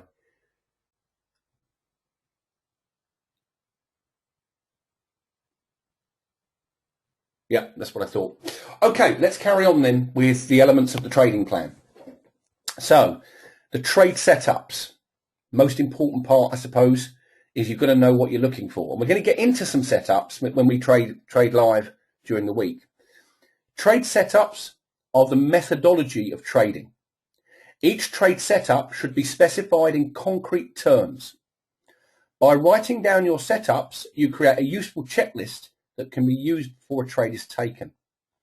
Each trade setup should specify background condition, the actual entry, stop location, profit target, if any, or exit target, if you've got one, how you manage the trade through. It would be wise to have several chart examples of each trade setup. So what is a trade setup? I don't want to get into this in a lot of detail today. We did a course, which is we're doing over the 2 Saturdays, which gives all the key principles of VSA. But what I'm going to be showing you this week as part of the plan is how we find these setups that are already pre-programmed in to the platforms. And I'll show you how we get the email alerts, and then we go and find the trades. Now, at the moment, the email alerts are currently working, as you can see. I've actually got the Infinity platform up here, and this is the scanner that's running in the various markets. You can see here where the ES is.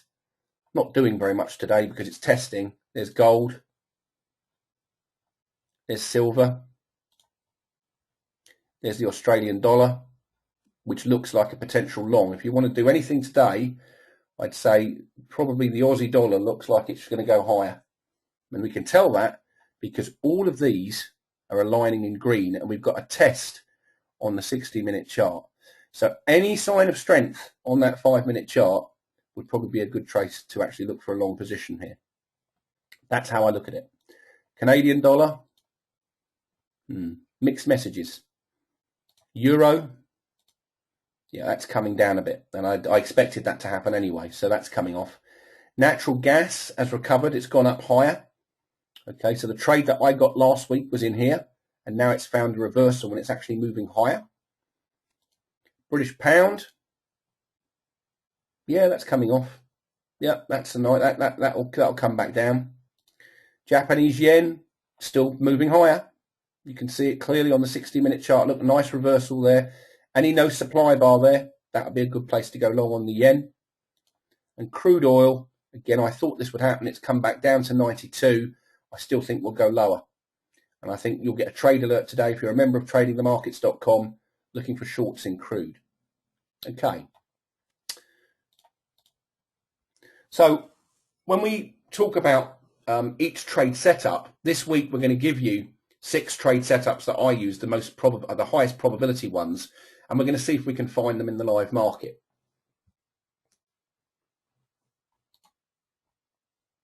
How will I achieve my monthly trading goal? Trade setups. Here's a great one. Okay, one of my favorites. This is called a test in a rising market. This indicator works best when you've got serious strength in the background. Okay, but it is a trade setup. First of all, you're going to find some sort of strength in the background. That could be a shakeout, a selling climax, or stopping volume. After you've seen that, the market will begin to change behavior. So you'll get green diamonds, you'll get green bars showing us that we're moving higher.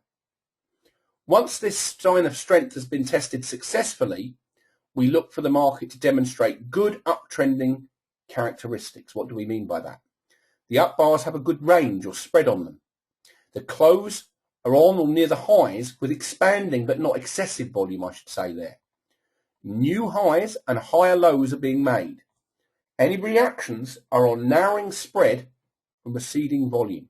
This is an example trade setup. Now, you can go and see that in the Aussie dollar, because if you look at the 6A contract,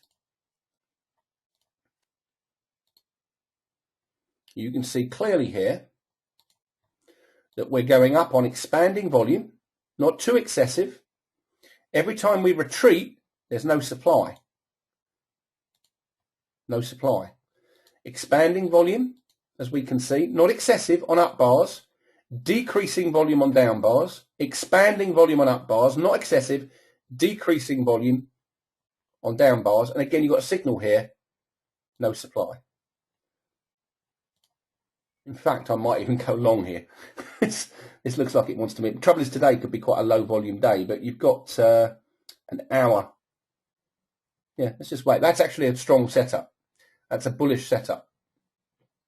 Okay, now what I'd like to have seen in the background is some sort of shakeout, and there's not really one here.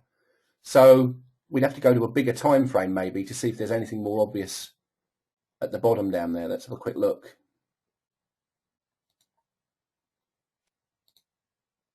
It's nothing obvious, nothing obvious, nothing obvious. So you'd like to have seen really some sort of shakeout there, but nevertheless, it's still bullish. And if you saw now this signal testing a rising market, it would be a place to definitely go long. And this is actually the entry.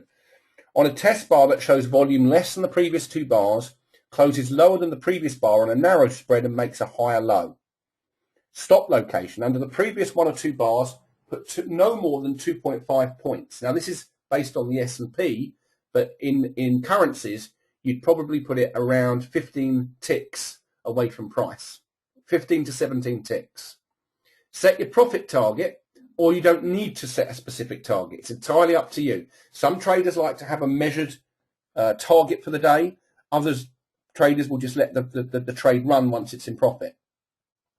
You exit at a serious sign of weakness or when the markets change behavior, meaning, well, he says here 2 consecutive down bars. I actually say 3. So if you have 3 down bars in a row, let me show you. If we look at the 1 hour chart here of the Aussie, if we had 3 down bars, see we've got a down bar here. You've got 1, 2 bar here. There are 2 down bars there, but it doesn't change the behavior. And you've got 2 down bars, but this down bar is on volume less than the previous 2 bars. That's still strong. That's still not weak. That's strong.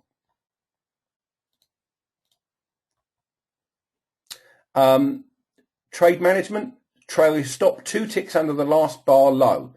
Allow for not more than 1 down bar. Okay, now if you were trading that Aussie dollar there, what you would do is you'd have your stop. If I hook Control U and get rid of the up one, oops, get rid of that. Yeah, so Control D.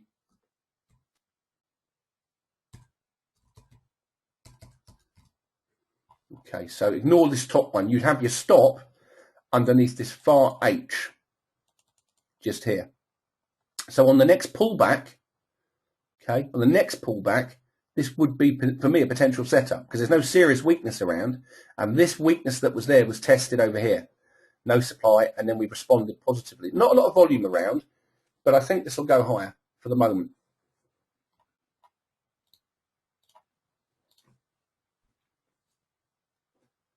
Okay. So, trading guidelines, personal guidelines. What general guidelines do I have for myself personally that I need to apply in my trading? How does this relate to the market? In general, how will I interact with the market? What do I need to believe and do to be consistent and profitable in my trading? How do I define a trend? How do I define congestion? Where do I want to look for trades? What is my mental map of the market? Now, how I do this is the first thing I do, and we'll do it on the Aussie here, is I use the scanner within the Trade Guider program. Okay. Actually, I'm actually going to, let me just switch that off for a second. You're going to lose the screen for a second here.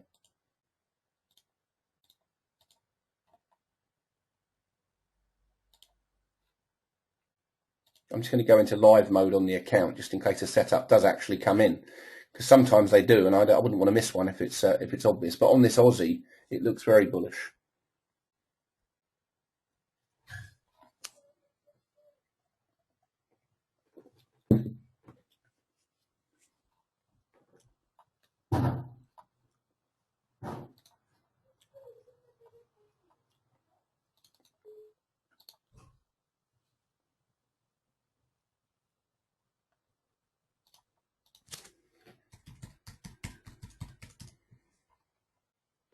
Okay, just bear with me a sec, and you'll have the chart back in a second.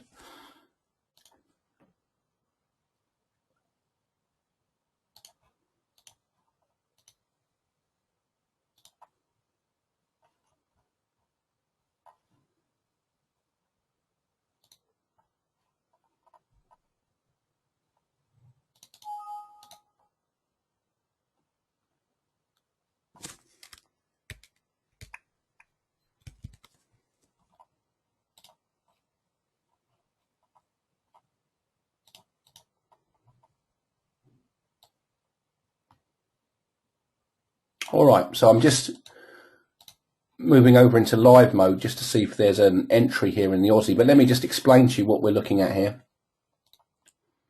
Okay, so this is how I actually format my trading plan based on what you've just seen there. This is what we look for. So the first thing I do, and we're going to look at the currency, okay, which is the Australian dollar. First thing I want to do is I want to look at the biggest time frame that I use, and my time frames are all in my trading plan, which you're going to get tomorrow.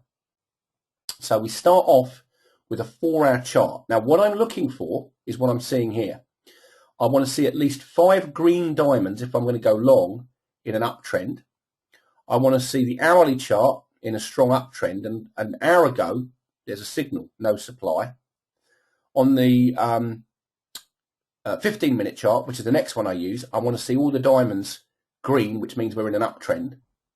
And on the 5-minute chart, I want to see at least the majority of these turning green, which they have over the last 25 minutes. So we're trending up strongly in the major time frames. The next thing I'm going to do is I'm going to look at the big picture. Now, I happen to already, let me just get rid of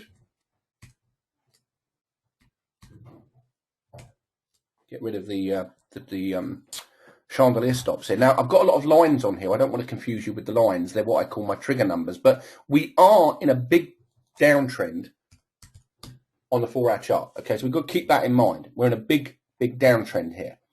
However, the market's being marked up. Okay, and if it's being marked up, we certainly don't want to be short if all the smaller time frames are pushing higher. That's definite. We don't want to be short. But I keep in mind that we're at the top of a downtrend channel and there's very high volume in the background. Now, with this in mind, if that was all selling, I wouldn't expect the next bar to close like that. So there must be some support in here. And we had a little bit of weakness, but the market failed to respond, which would tell me they're going to mark this up higher. Now, here we have an increase in volume, but the next bar is what we call a test. It's a down bar, we can tell that, but the volume is low. And the next bar has responded. So we can see here that the diamonds and the bars are blue. The blue bars represent a medium-term uptrend. The green diamonds represent a short-term uptrend. And we've made higher highs on the bars. So we are trending higher. Now, ideally, you'd want to see some sort of pullback, but this may just keep going up because it's trying to push higher. I think we might even see an upthrust here. As the market opens, would not surprise me. Now, when we go to the 1-hour chart, we want to see if the 1 hour is pushing higher as well. Well, it clearly is. And throughout the session on Friday, we had here a test, and then today we've moved up. And an hour ago, you've got a very, very nice no supply bar, which is in really testing this area. And we've actually, if we look, we've made another new high. So that's a good sign that we'll see higher prices. Here's the high at 9037, and we made a high here of 9040. So we are progressing higher. Okay, so certainly I would want to be looking for trades that are in harmony with that direction at the moment. 15-minute chart, doing much the same thing. You've got some weakness here. It knocked it down, but it didn't respond negatively to the weakness. It's gone back up here and taken out that high. So now, on a 15-minute chart, we look for no supply again. We look for a pullback on low volume. If we see that, we look for a response to the upside simply because the market's trending higher. And on the 5-minute chart, if we want to scalp this, we want to get in and out quickly, you can see all I'm looking at, the signals to me, not too worried about whether you get bits of weakness and bits of strength. What I can see is wherever there's been some weakness, the market hasn't responded negatively at the moment. Okay, even here, there's a little bit of weakness come in, a little bit of an upthrust, but it's just coming off We just got to watch to see what the volume tells us on this bar. And again, if it's a pullback on low volume, we're looking for a positive response above this resistance line. It's hit resistance 3 times. If it breaks the high of 0.937, I think it is the high of that bar. No, 9040. Goes up through there, then we're going to see higher prices. So we'll wait and see. So that's how I look at a chart. I'm looking at the trends. I'm looking at the color of the bars. I'm looking at the color of the diamonds, and I'm looking for them to align in multiple time frames. That's exactly what we're seeing here. The pound is doing the opposite look. It's got a mixed message. It's got an uptrend on the 4-hour, but it's trending down on the hourly, the 30-minute, the 15-minute, and the 5-minute here. So in the pound, I probably want to look for shorts, things like this, because 3 of the time frames in the pound are trending to the downside. Okay, so that's very, very important. And I define a trend by using the trending systems in the software. Okay, and it's very easy to do that. And I always look at least 4 time frames. And I look for trades when 4 time frames align in a certain direction, and I see a clear principle, like the test in a rising market. So again, this is taken from a number of people's trading plans. Who is the holy grail of the market? Is it a software program? No, it's you. You are your own holy grail. Okay, you are the ones making the decisions. You're the most important part of your trading method, not Gavin, not Tom Williams, not BSA. It's you. It's all about you. Okay, you are controlling your destiny in the market at all times. You're the one making the decisions. Okay, while you're trading a live account with your money and you're not handing it over to a fund manager to manage, you're in control of it. So you're the most important part of your trading method. Developing you is the single most effective way to improve your ability to produce consistent results. How do you develop yourself is like you're doing now. You learn, you come to courses, you practice, you reinforce. You must prepare, okay? And on Wednesday or Thursday, even both days, when we trade this live, when we have a plan, I'm going to go through my whole preparation before we actually execute anything. Okay, I've been through preparation this morning. I've already been looking at charts. Okay, so I'm already knowing where I think the trades are for the rest of this day. But today on Monday is almost always a low volume day, almost always, because the market gets tested. You're going to make sure that when you look at a trade, you've got effective execution, and you need a good trading platform to do that, and good skills to manage the trade. Remember, you've got to be honest with yourself. Accurate self-assessment of how you performed, either daily, weekly, or monthly, is the most important thing in developing yourself as a trader. Now, sometimes you've got to be brutal with yourself. You've got to look at where you made really good decisions and where you made absolutely horrific decisions. And, that is, I know people hate writing things down sometimes. It's really important to do that, is to actually write the information down. So if you made 3 bad trades in a row, what did you miss? Were you trading in harmony with the trend? Were you trading a recognized principle using VSA? All of those things you've got to ask yourself. Some more personal guidelines. You need a small number of techniques for identifying trading opportunities. These techniques exploit opportunities in the market in one of 2 ways. A directional change usually set up by a sudden expansion of volume and or price meeting the opposition of support or resistance. Riding a trend usually set up by an impulse move on the trading time frame and or a higher time frame using the BSA Wyckoff indication. Okay, what does this mean? Simply put, what we look for in Trade Guider is we look for unusual volume. Now, we've just seen some come in here now. No demand on the British pound. Let me just go and look at my trading dome here, because that's in the right place.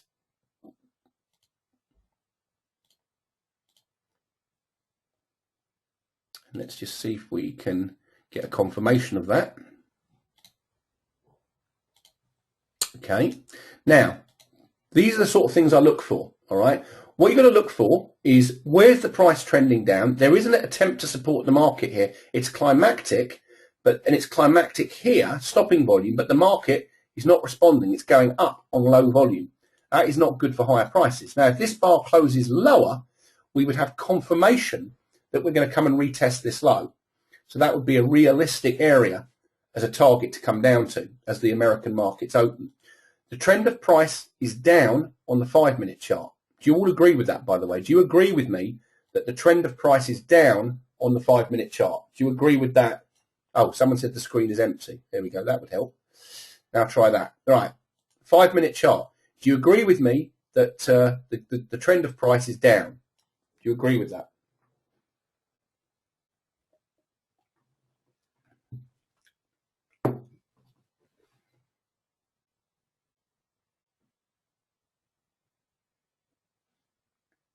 Okay, just type in yes or no. Do you agree with the trend of price is down on the 5-minute chart? These are the sort of checklists we want to go through. All right. Do you agree with me that the price is down on the 15-minute chart? Yes or no?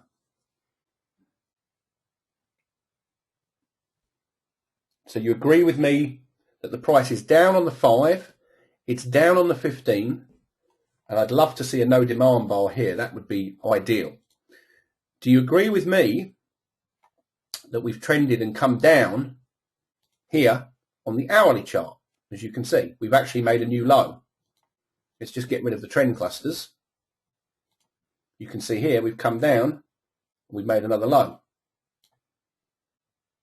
Okay, so far everyone's in agreement that 3 of the major time frames are heading down.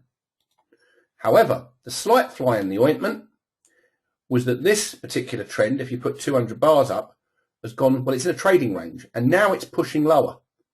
Okay, now we've got our first red diamond. So overall, I would be looking for short positions in the British pound at this moment in time because it's pushing lower. And that's all based on what's in here. Okay, so always look for the directional change and trade in the direction of where the 3 trends, or at least 3 trends, are heading. If the 4-hour trends down as well, you're going to have some great trades in the British pound. You ride the trend down until you see an opposing principle. And if you want an example of that, go and look at the video that I put on YouTube of the natural gas trade on Thursday, and you'll see exactly how that works.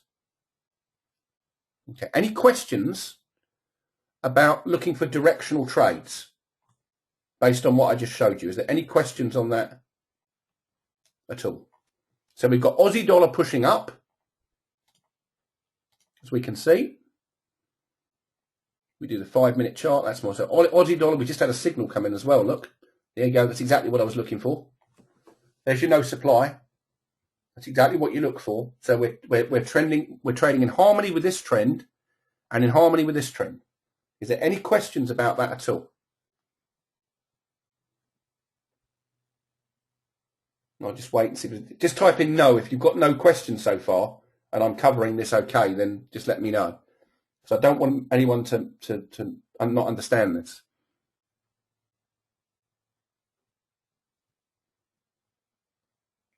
Okay, good. All right, I'm happy. If you're getting this, that's exactly what we want. Okay, good.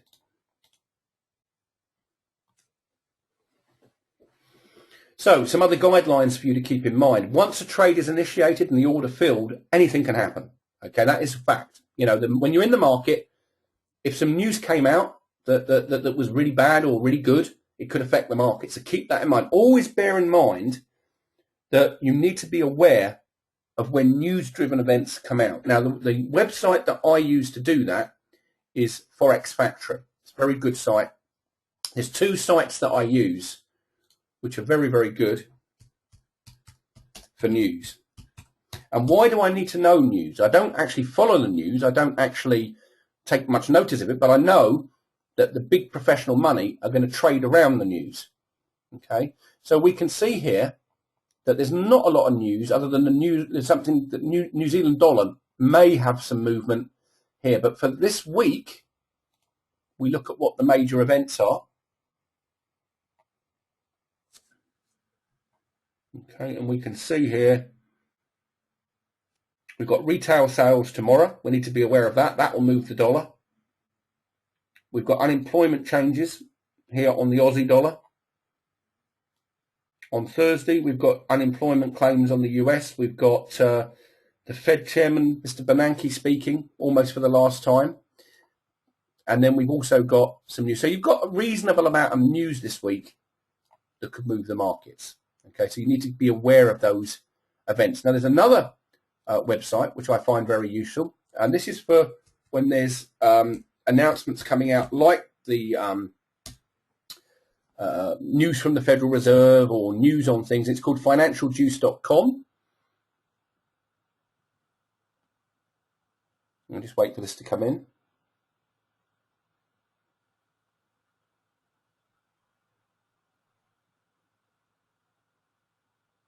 Okay, it's going to take a little bit of time to load, but I'll let that load in a second, and But it's very important to be aware of when news is coming out, because anything can happen in a trade. When you're in and everything looks good, you've always got to keep in mind. That's why I have a protective stop there, because if there's sudden news that's not expected, the market will react to it.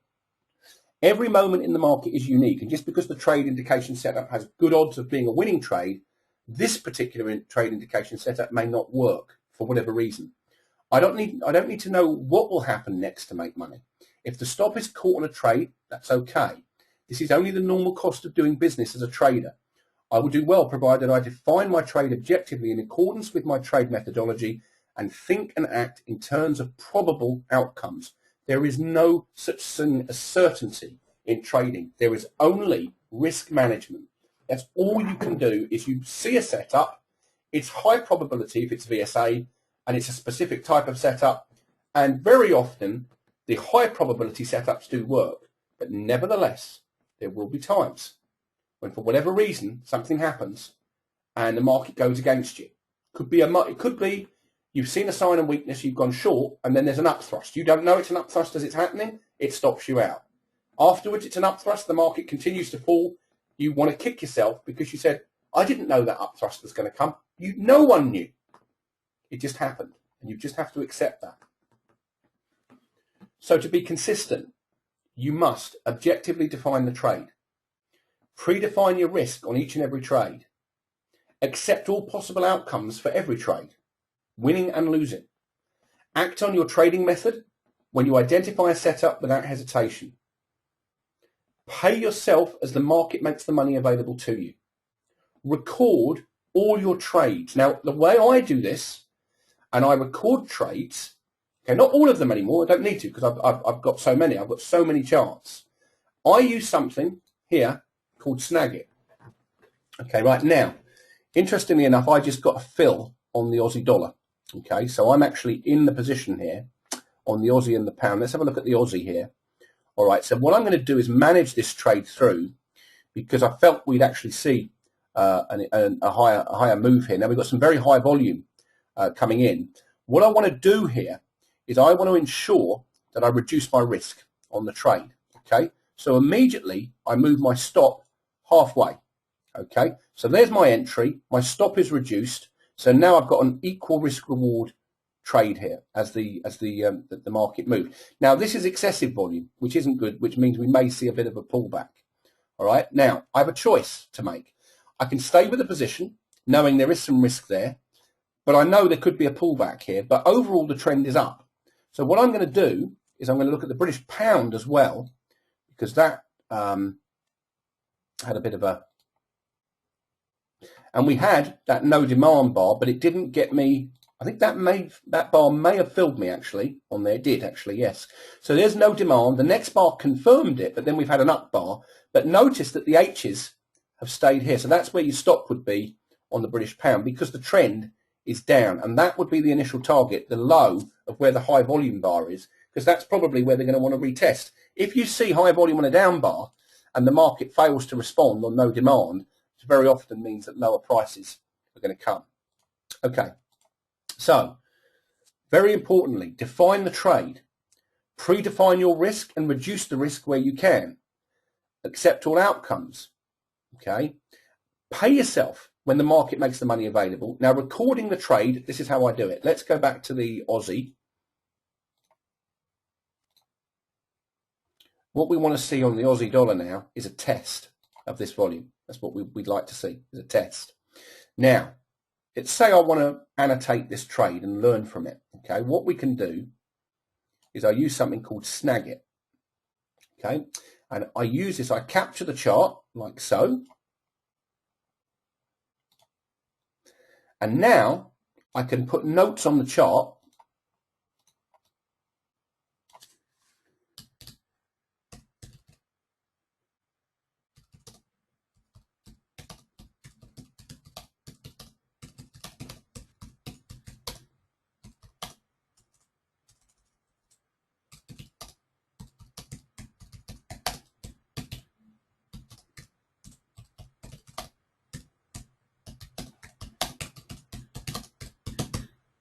Okay, so you can put all these notes on. You can then point at different things, like where your no supply bar is, which was there, look, in the right place. That's why it's pushed up. You've got a double test, and you can make notes of these setups. And now you can say what you're going to look out for over to the right edge of the chart. All of those things can be done, and then you save this. And if the trade works and it makes a decent profit, you know what you saw, and you go and look for it again in the future. And it's very, very simple. And you keep these. How many of you here actually do keep a photographic record of your charts? Yes or no?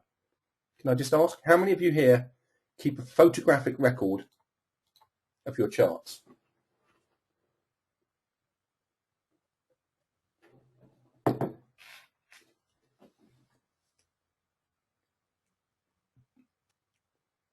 Yes or no?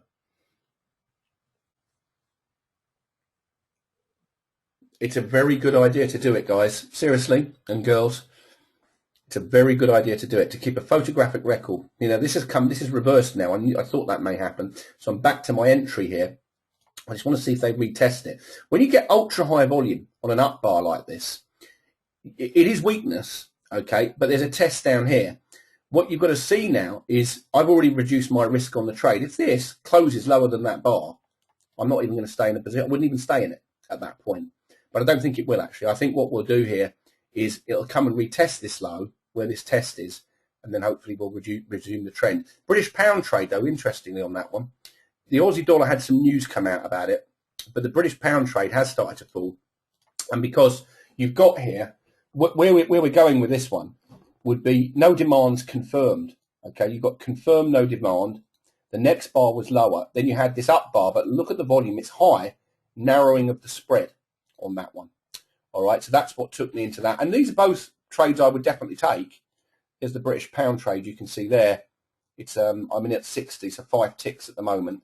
So we'll just see if it comes back down. And that's where I'd be heading for at 337. So about a 20 tick move to the downside there. But both of those were setups that I used without a shadow of a doubt. Okay, record your trades. It really is a good idea to do that. Definitely.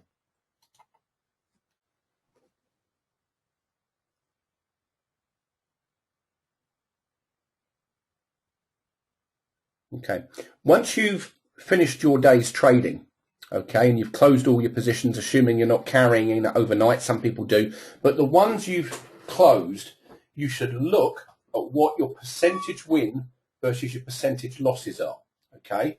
And what it should tell you, what you're looking for at the end of each week especially, is you want to see a win ratio above 61%. If you're achieving above 61% of winning trades, you're doing good. I've got some traders I know whose winning ratio is only 40%. They still make money in the market. So if you've got a winning ratio and it's above the 61% level, then you're doing very, very well. Okay, doing very well. So always, can I just ask everyone here, how many of you here keep a spreadsheet or a track of your profits and losses? How many of you keep track on a spreadsheet of profits and losses? Let's just ask that while we're watching this.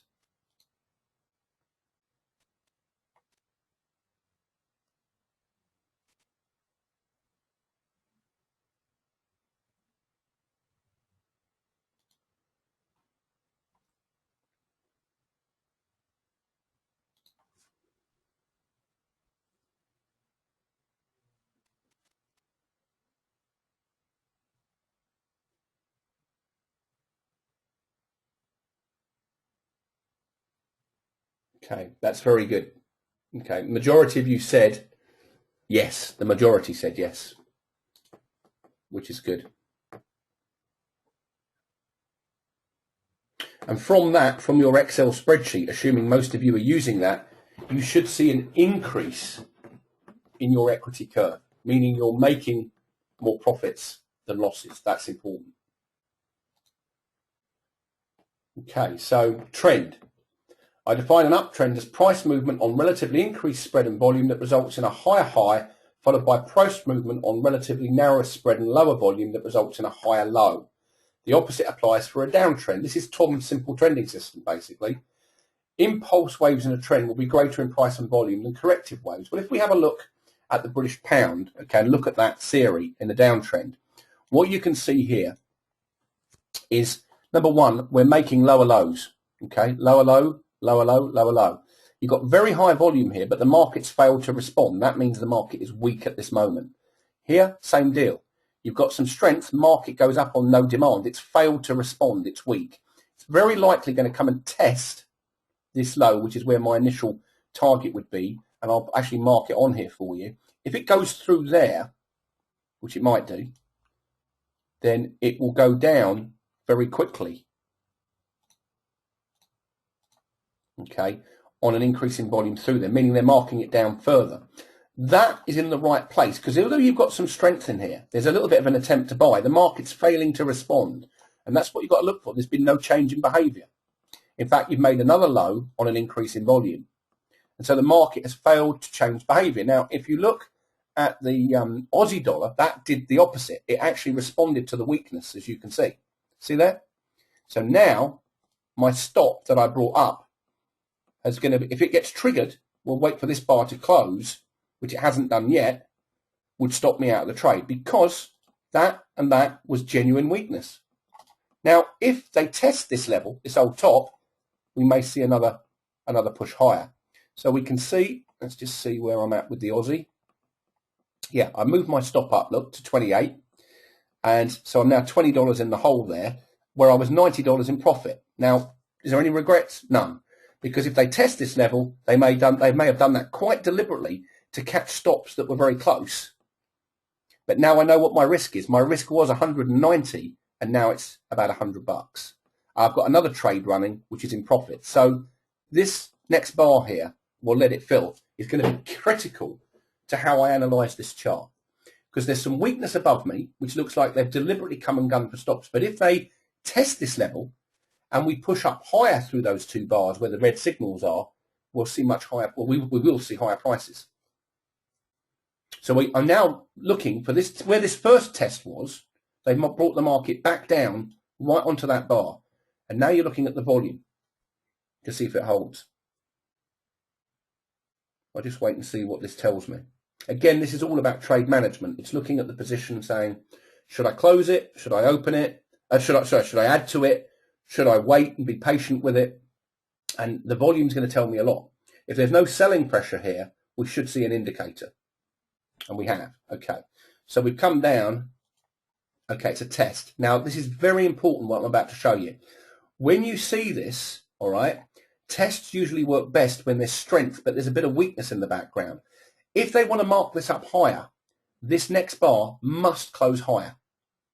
Okay, so if this test is successful, this next bar should close higher. If it does, then we'll see increase in prices. If it doesn't, I'll close my position out. I won't even bother, because we've got a red bar come in. It's been marked down, but what I like is the volume's very low on the downside. It does tell me there's lack of selling pressure there. So that's how the trading plan helps you. It keeps you, I know from the trend of price that I'm trading in harmony with the trend on the Aussie, and I'm trading in harmony with the trend on the British pound. So that's very important. Is there any questions on trend, by the way? Any questions at all on trends?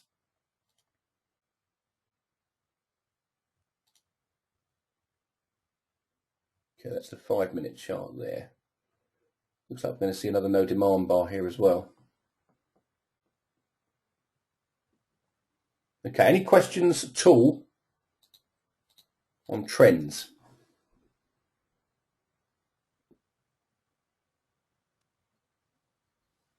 All right, okay, good. All right.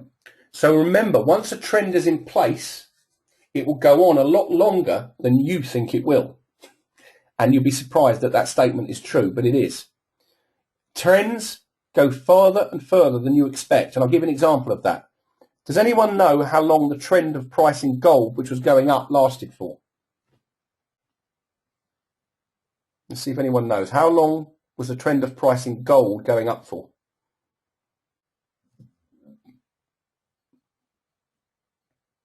Anyone remember?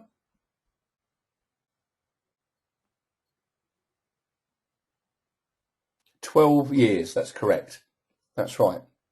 And it went down very, very quickly. Once the trend was broken, it was exactly right, Donald. Yeah, 11 to 12 years. It kept going up. It got higher and higher and higher, and eventually it broke. But it was exactly right. It was 12 years. So remember, in a trend, if it's an uptrend, look for narrow spread tests and pullbacks in an uptrend. In a downtrend, look for no demand bars. Okay, you will get on smaller time frames whipsawing, but you have to accept that as part of trading the markets. We're seeing at the moment on the 4-hour chart of the pound a trading range. Okay, if we look at here, we can see we're in a pretty clear trading range. All right, now what we've got is we've got some support levels here which are being attacked at the moment, as we can see on this bar.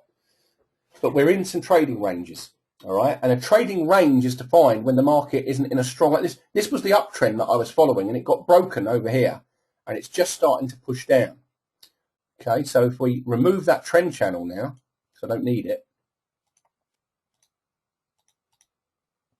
okay, and remove all the horizontal lines now because I don't need those. Now what I'm looking for is the breakdown through that support line. Okay, that's what we're going to look for here, is a breakdown through that price support level. And that's what they're trying to do at the moment, is push it down below that line. And we'll see if we actually get there.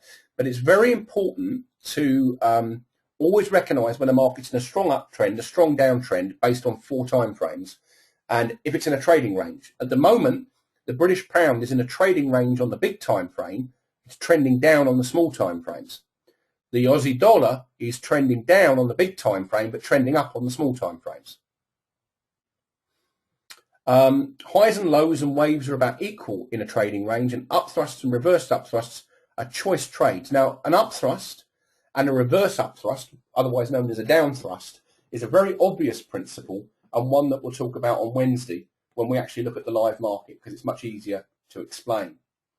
A directional indication will change the direction of the market. This is seen by specific VSA-Wyckoff indications. A directional indication will trump trend.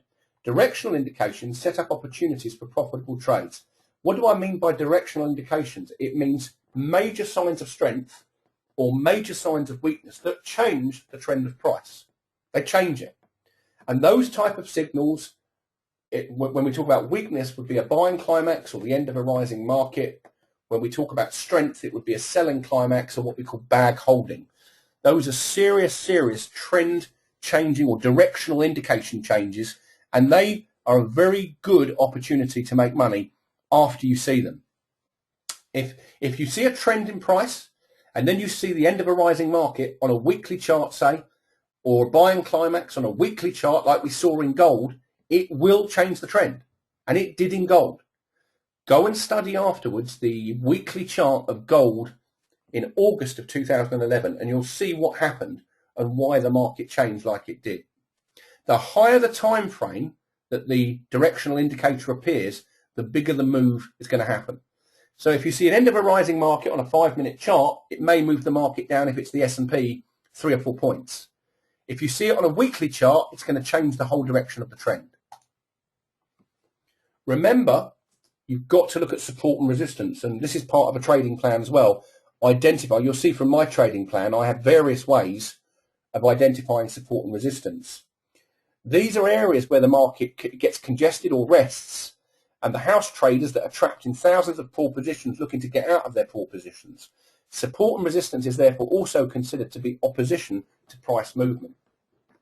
Unless price approaches the opposition formed by support or resistance with an increased spread and increased volume, it is unlikely to jump the opposition.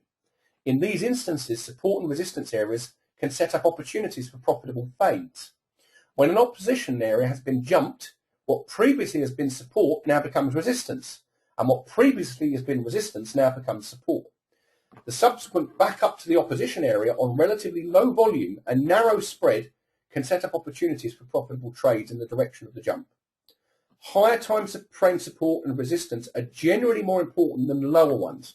So in simplifying and summarizing that, if you see the market trending up, you get a widespread down bar, and the widespread down bar is on an increase in volume, then that widespread down bar, if you mark the bottom of it, if the market falls further and then goes back up on no demand, the bottom of that down bar will become serious resistance because it's broken any prior uptrend that was in place. And we call it a gotcha bar. And it looks a bit like this.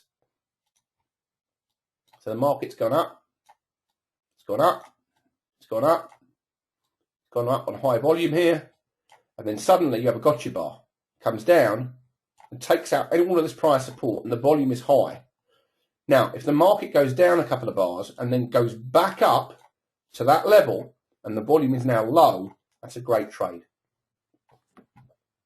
That's no demand after a gotcha bar, and it's a very strong trading opportunity, without a doubt. Okay, so that British pound trade is now really moving back to the downside. Let's go and have a look at the 5-minute chart. It looks like it's going to try and go back up on no demand here. So again, what you'd look for here on this bar is a signal to confirm the weakness still.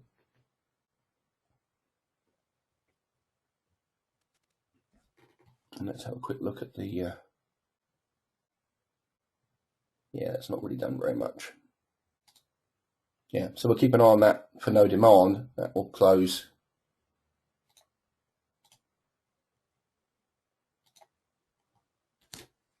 Okay, so support and resistance in the market. Okay, very important part of a trading plan, knowing where to look at it. Okay, we use something called trend clusters. I also use Fibonacci retracement lines, okay, which I'm going to talk more about on Wednesday. Some people use trend clusters, which are in the Trade Guider software program. Let me ask you, actually, as the audience, what do you use to measure support and resistance in the market? Can I just ask? What do you currently use?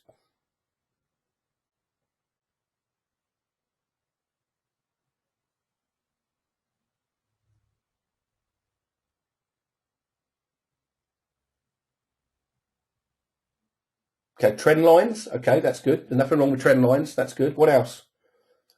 Does anyone here use Fibonacci retracement?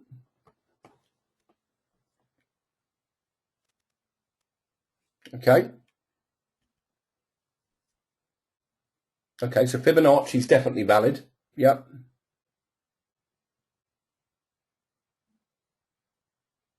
Market volatility. Well, that's what I'm talking about here. When you get volatility at certain price. Trigger numbers. Okay, trigger numbers we're going to talk about on Wednesday. What happens if you get a trend cluster at Fibonacci level? Yeah, that's very strong when that happens. Okay, Donald's saying previous support and resistance levels in the past. Very important.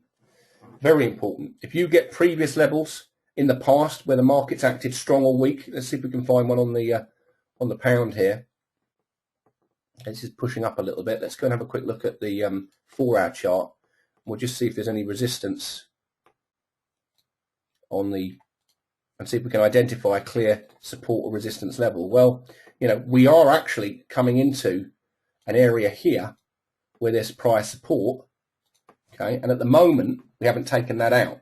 So we'd like to try and take out the low of that bar as we push down on an increase in volume. That's what we look for here.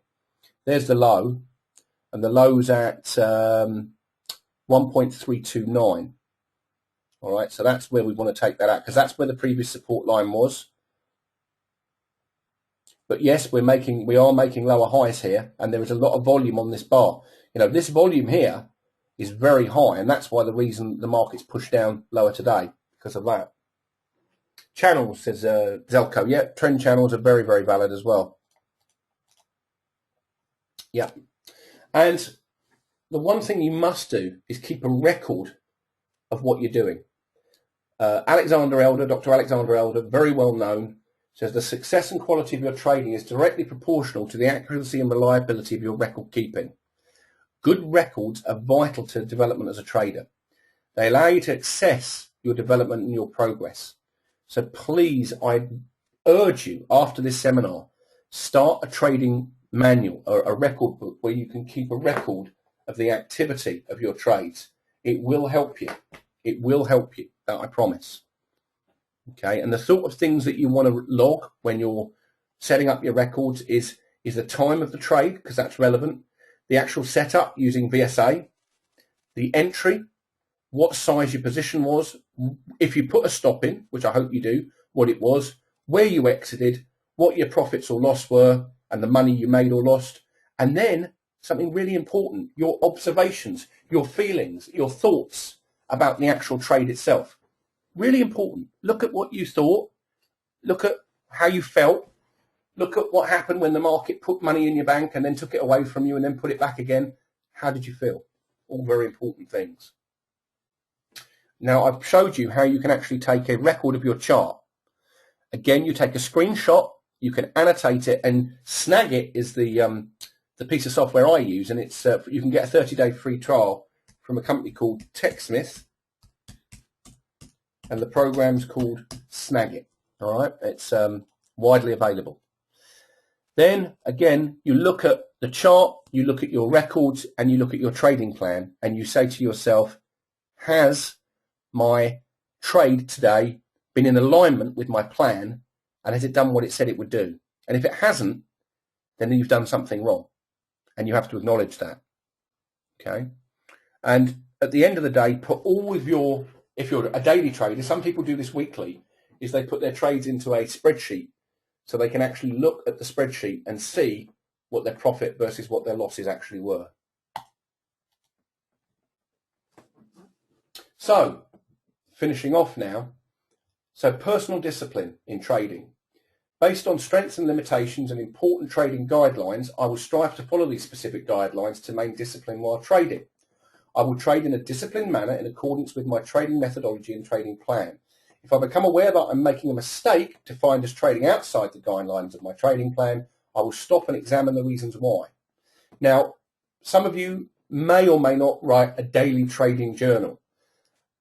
If you want to be successful, you only need to have a journal for 1 month, but it will tell you more about yourself than anything else, than anything I can teach you. A trading journal will teach you exactly why you're making mistakes, as long as you're honest with that journal and you take the trouble. It only takes 25 minutes, half an hour to write it, and it will really point you in the right direction. I will complete my pre-opening routine each evening and morning before commencing trading. Okay, now, an opening routine. How many of you here, before you trade, go through a routine? Let me just ask you. How many of you here go through a routine before you actually trade? Can I just ask that?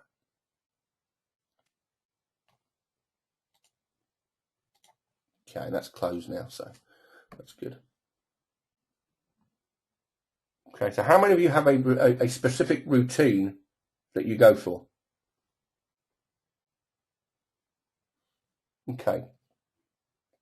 Several of you said no, they don't, which is interesting. Okay, Phil does. Okay, good. Well, on Wednesday we'll do it. We'll actually go through the routine itself and how that works, because it is important to have a trading routine, something that plans you ready for your trading day. Okay, there are many ways of doing it. Some people meditate. There are lots of different ways of going through a routine. But it is important to have some sort of plan of action before you go to the live market. Right, based on my strengths and limitations and my important trading guidelines, I will strive to follow these specific guidelines to maintain discipline while trading. I will objectively monitor the market and act without hesitation when it offers opportunities consistent with my trading methodology. I will strive to remain positive even in the face of losing trades, which I know are simply the cost of participating in this business. I will mentally park a losing trade for review after the close. If I'm experiencing more than 3 losing trades in a row, I will stop trading for the day and evaluate what is affecting my trading. Okay, so nightly market analysis. How many of you look at the charts the evening before you trade? And Zelka said, I look at the 4-hour charts on all instruments and when there's news announcements. Okay. So how many of you look at the charts in the evening before you go to bed? I actually think it's a very important thing to have. I don't spend hours and hours doing it, but I do look at the charts at the end of the trading day. I think it's very, very important.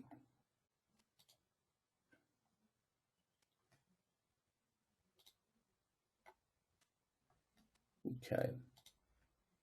What do I look for? Well, we're looking for sign, for instance, in this instance here on the British pound, what you're looking for is signs of potential accumulation and potential weakness.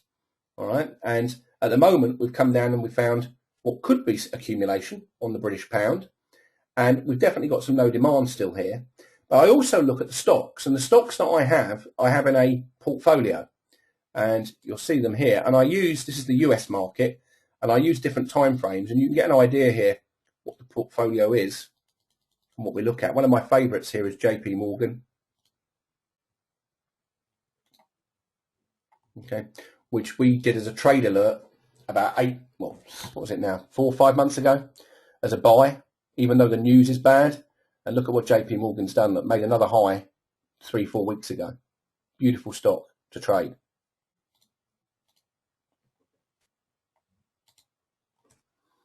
So these are the sort of things that you could use for your nightly analysis. Okay, so first of all, you review your trading day. Sounds obvious, but if you've got charts that you annotated during the day, you can then re-annotate them with anything you've learned from the trade. Okay, review and make sure that you conform to VSA principles if you're studying VSA. Always look at the biggest time frame that if you look at weekly charts, start with the weekly and then move down a time frame, moving down to the smaller charts. At this point, you want to be looking at the trend lines, the support and resistance levels, and marking your support and resistance lines ready for the next day. And then write a very brief market statement for the next day of how you summarize what you're seeing in the market. Don't look at the news, don't read the newspapers, and don't take tips from the brokers. You write down what you see. That's very important. So one of the things is that you could do, these are just some examples from various trading plans, is write a brief written statement of how you expect the market to trade the next day, including different scenarios and important areas that the market may test. Because if you've identified 6 or 7 potential price areas on an instrument and suddenly the market gets there and you're already prepared for seeing a principle there, you're going to have much more opportunity to make money at that level. Look at key news items and reports that can move the market. Again, I showed you 2 websites where you can do that. Forex Factory is one, Financial Juice is the other. Make sure you've then got those key support and resistance levels for the next day, so you're not scratching around in the morning trying to find key levels. Look for anything VSA-wise that would give you a clue as to what the market's going to do tomorrow. For instance, if you see on the daily chart end of a rising market signal on the S&P, you want to be wanting to look for shorts the next day. Write this stuff in your journal if you've got one, and I hope by the end of this week you'll have something written so that you can actually start to plan how you trade. Also, a trading journal is like a diary of how you feel. I mean, just try it for a week, all right? You don't have to try it after that if you find it too much hassle to do, but it will definitely help you analyze yourself, and that in turn will help you make better trades. Okay, always make time for a review of all your trading activities, either monthly or quarterly. I now do mine quarterly, but you can do yours monthly. It's a good place to start. Can I just ask all of you here again, how many of you here take a monthly review of your trades? How many of you take a monthly review of your trades? Yes or no?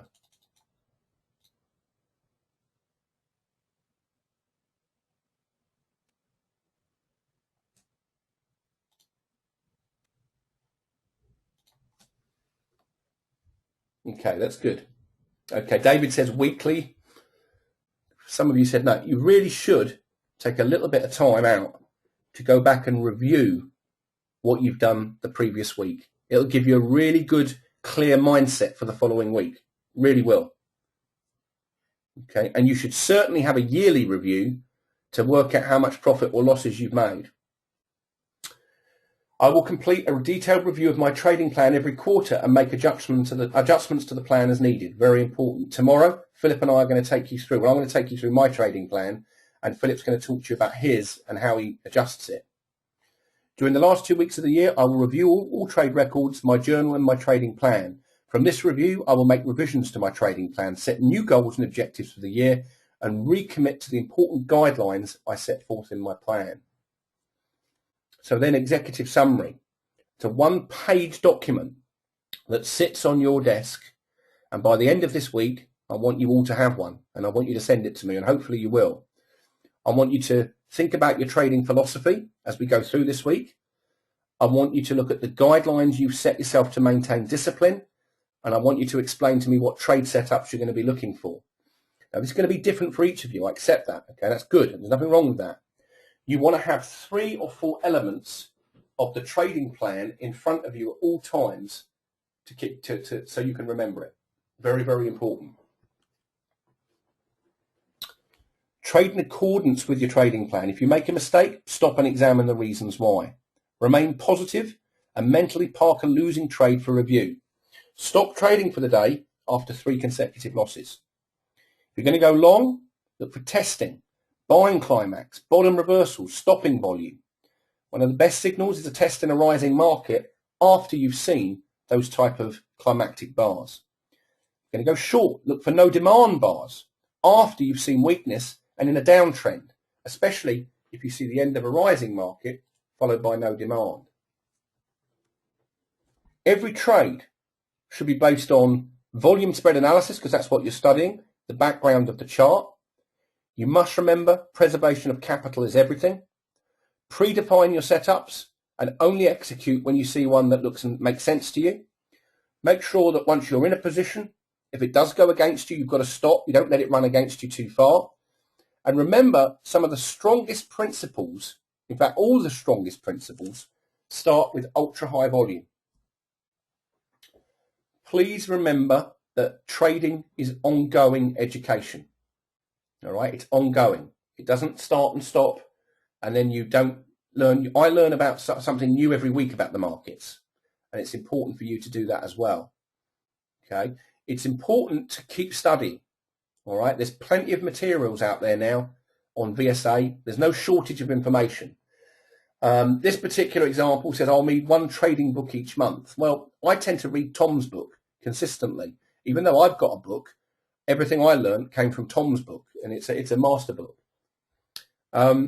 Remember that trading does involve psychology. It's about being a human being, and we all suffer with emotions, and we get mental blocks. And some days we have good days, some days we have bad days. It's very important when you're trading to be as focused as possible and look for those high probability setups. All right, is there any questions before we wrap up today's session? Let's go and have a quick look at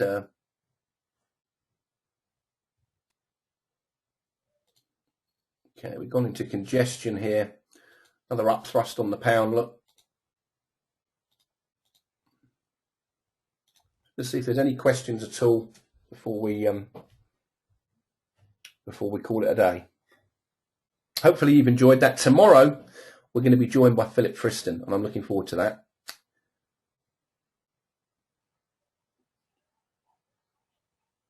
Yes, I do use Snagit, but I don't put it into the Excel spreadsheet, Zelko. It's separate. I keep the Excel spreadsheet separate.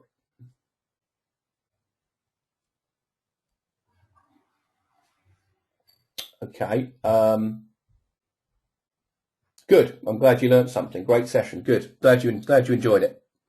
Yeah, this is just the preparation for the rest of the week. There's a lot more to come. Tomorrow, you're going to see trading plans. You're going to talk to Philip about some of the stuff. He's a very clever guy. More importantly, Wednesday, There's a lot of money going in the market from the Federal Reserve. Just so you know, this week, guys, you should all be aware of the tentative outright Treasury purchase schedule, which is operated by the Fed. This is when they put the money in. This is when we know the big volume's coming in. Okay, so you'll see here, Wednesday, January the 15th, look, and Thursday, that's the biggest amount of money this month, or one of. So a lot of money going into the market. Yep, absolutely, David. You should all have this link and you should all know about it, because this is when, if you only trade 6 days a month, these are the days you need to know. There's another one coming as well on Friday and Tuesday, January the 21st. We're interested in the settlement date as well as the operation date. Both of them have been producing very, very big volume days. And you can see at the end of the month, another big amount of money coming into the markets.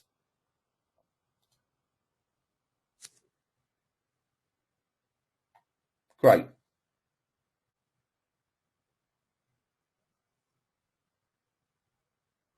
Okay, I'm just waiting for any more questions, and if there's not, I'll get the PowerPoint slides over to you. They'll be loaded up tomorrow, and the ones from Saturday will be up in the BSA club. Oh, sorry, they'll be up in your customer-only area of your site shortly. Vasily says, I've got a lot of work to do with it. Yeah, listen, it'll be worth your while. It will definitely be worth your while. Once you understand this stuff, you'll find it will be very much worth your while putting the effort in. Good. Thanks very much, John. Glad you've enjoyed it. And it's just setting the scene, really, for what we're going to look at for the rest of this week. All right, everyone, I'm going to wrap it up. Thank you very much indeed. God bless. I'll see you all tomorrow. Look forward to it. And we'll be looking at the live markets very much on Wednesday, Thursday, when that big money comes in. And we'll put my plan into action. So take care, everyone. Take care. And you'll get the discipline. Don't worry, Zelka. I know you will. Take care. Bye, everyone.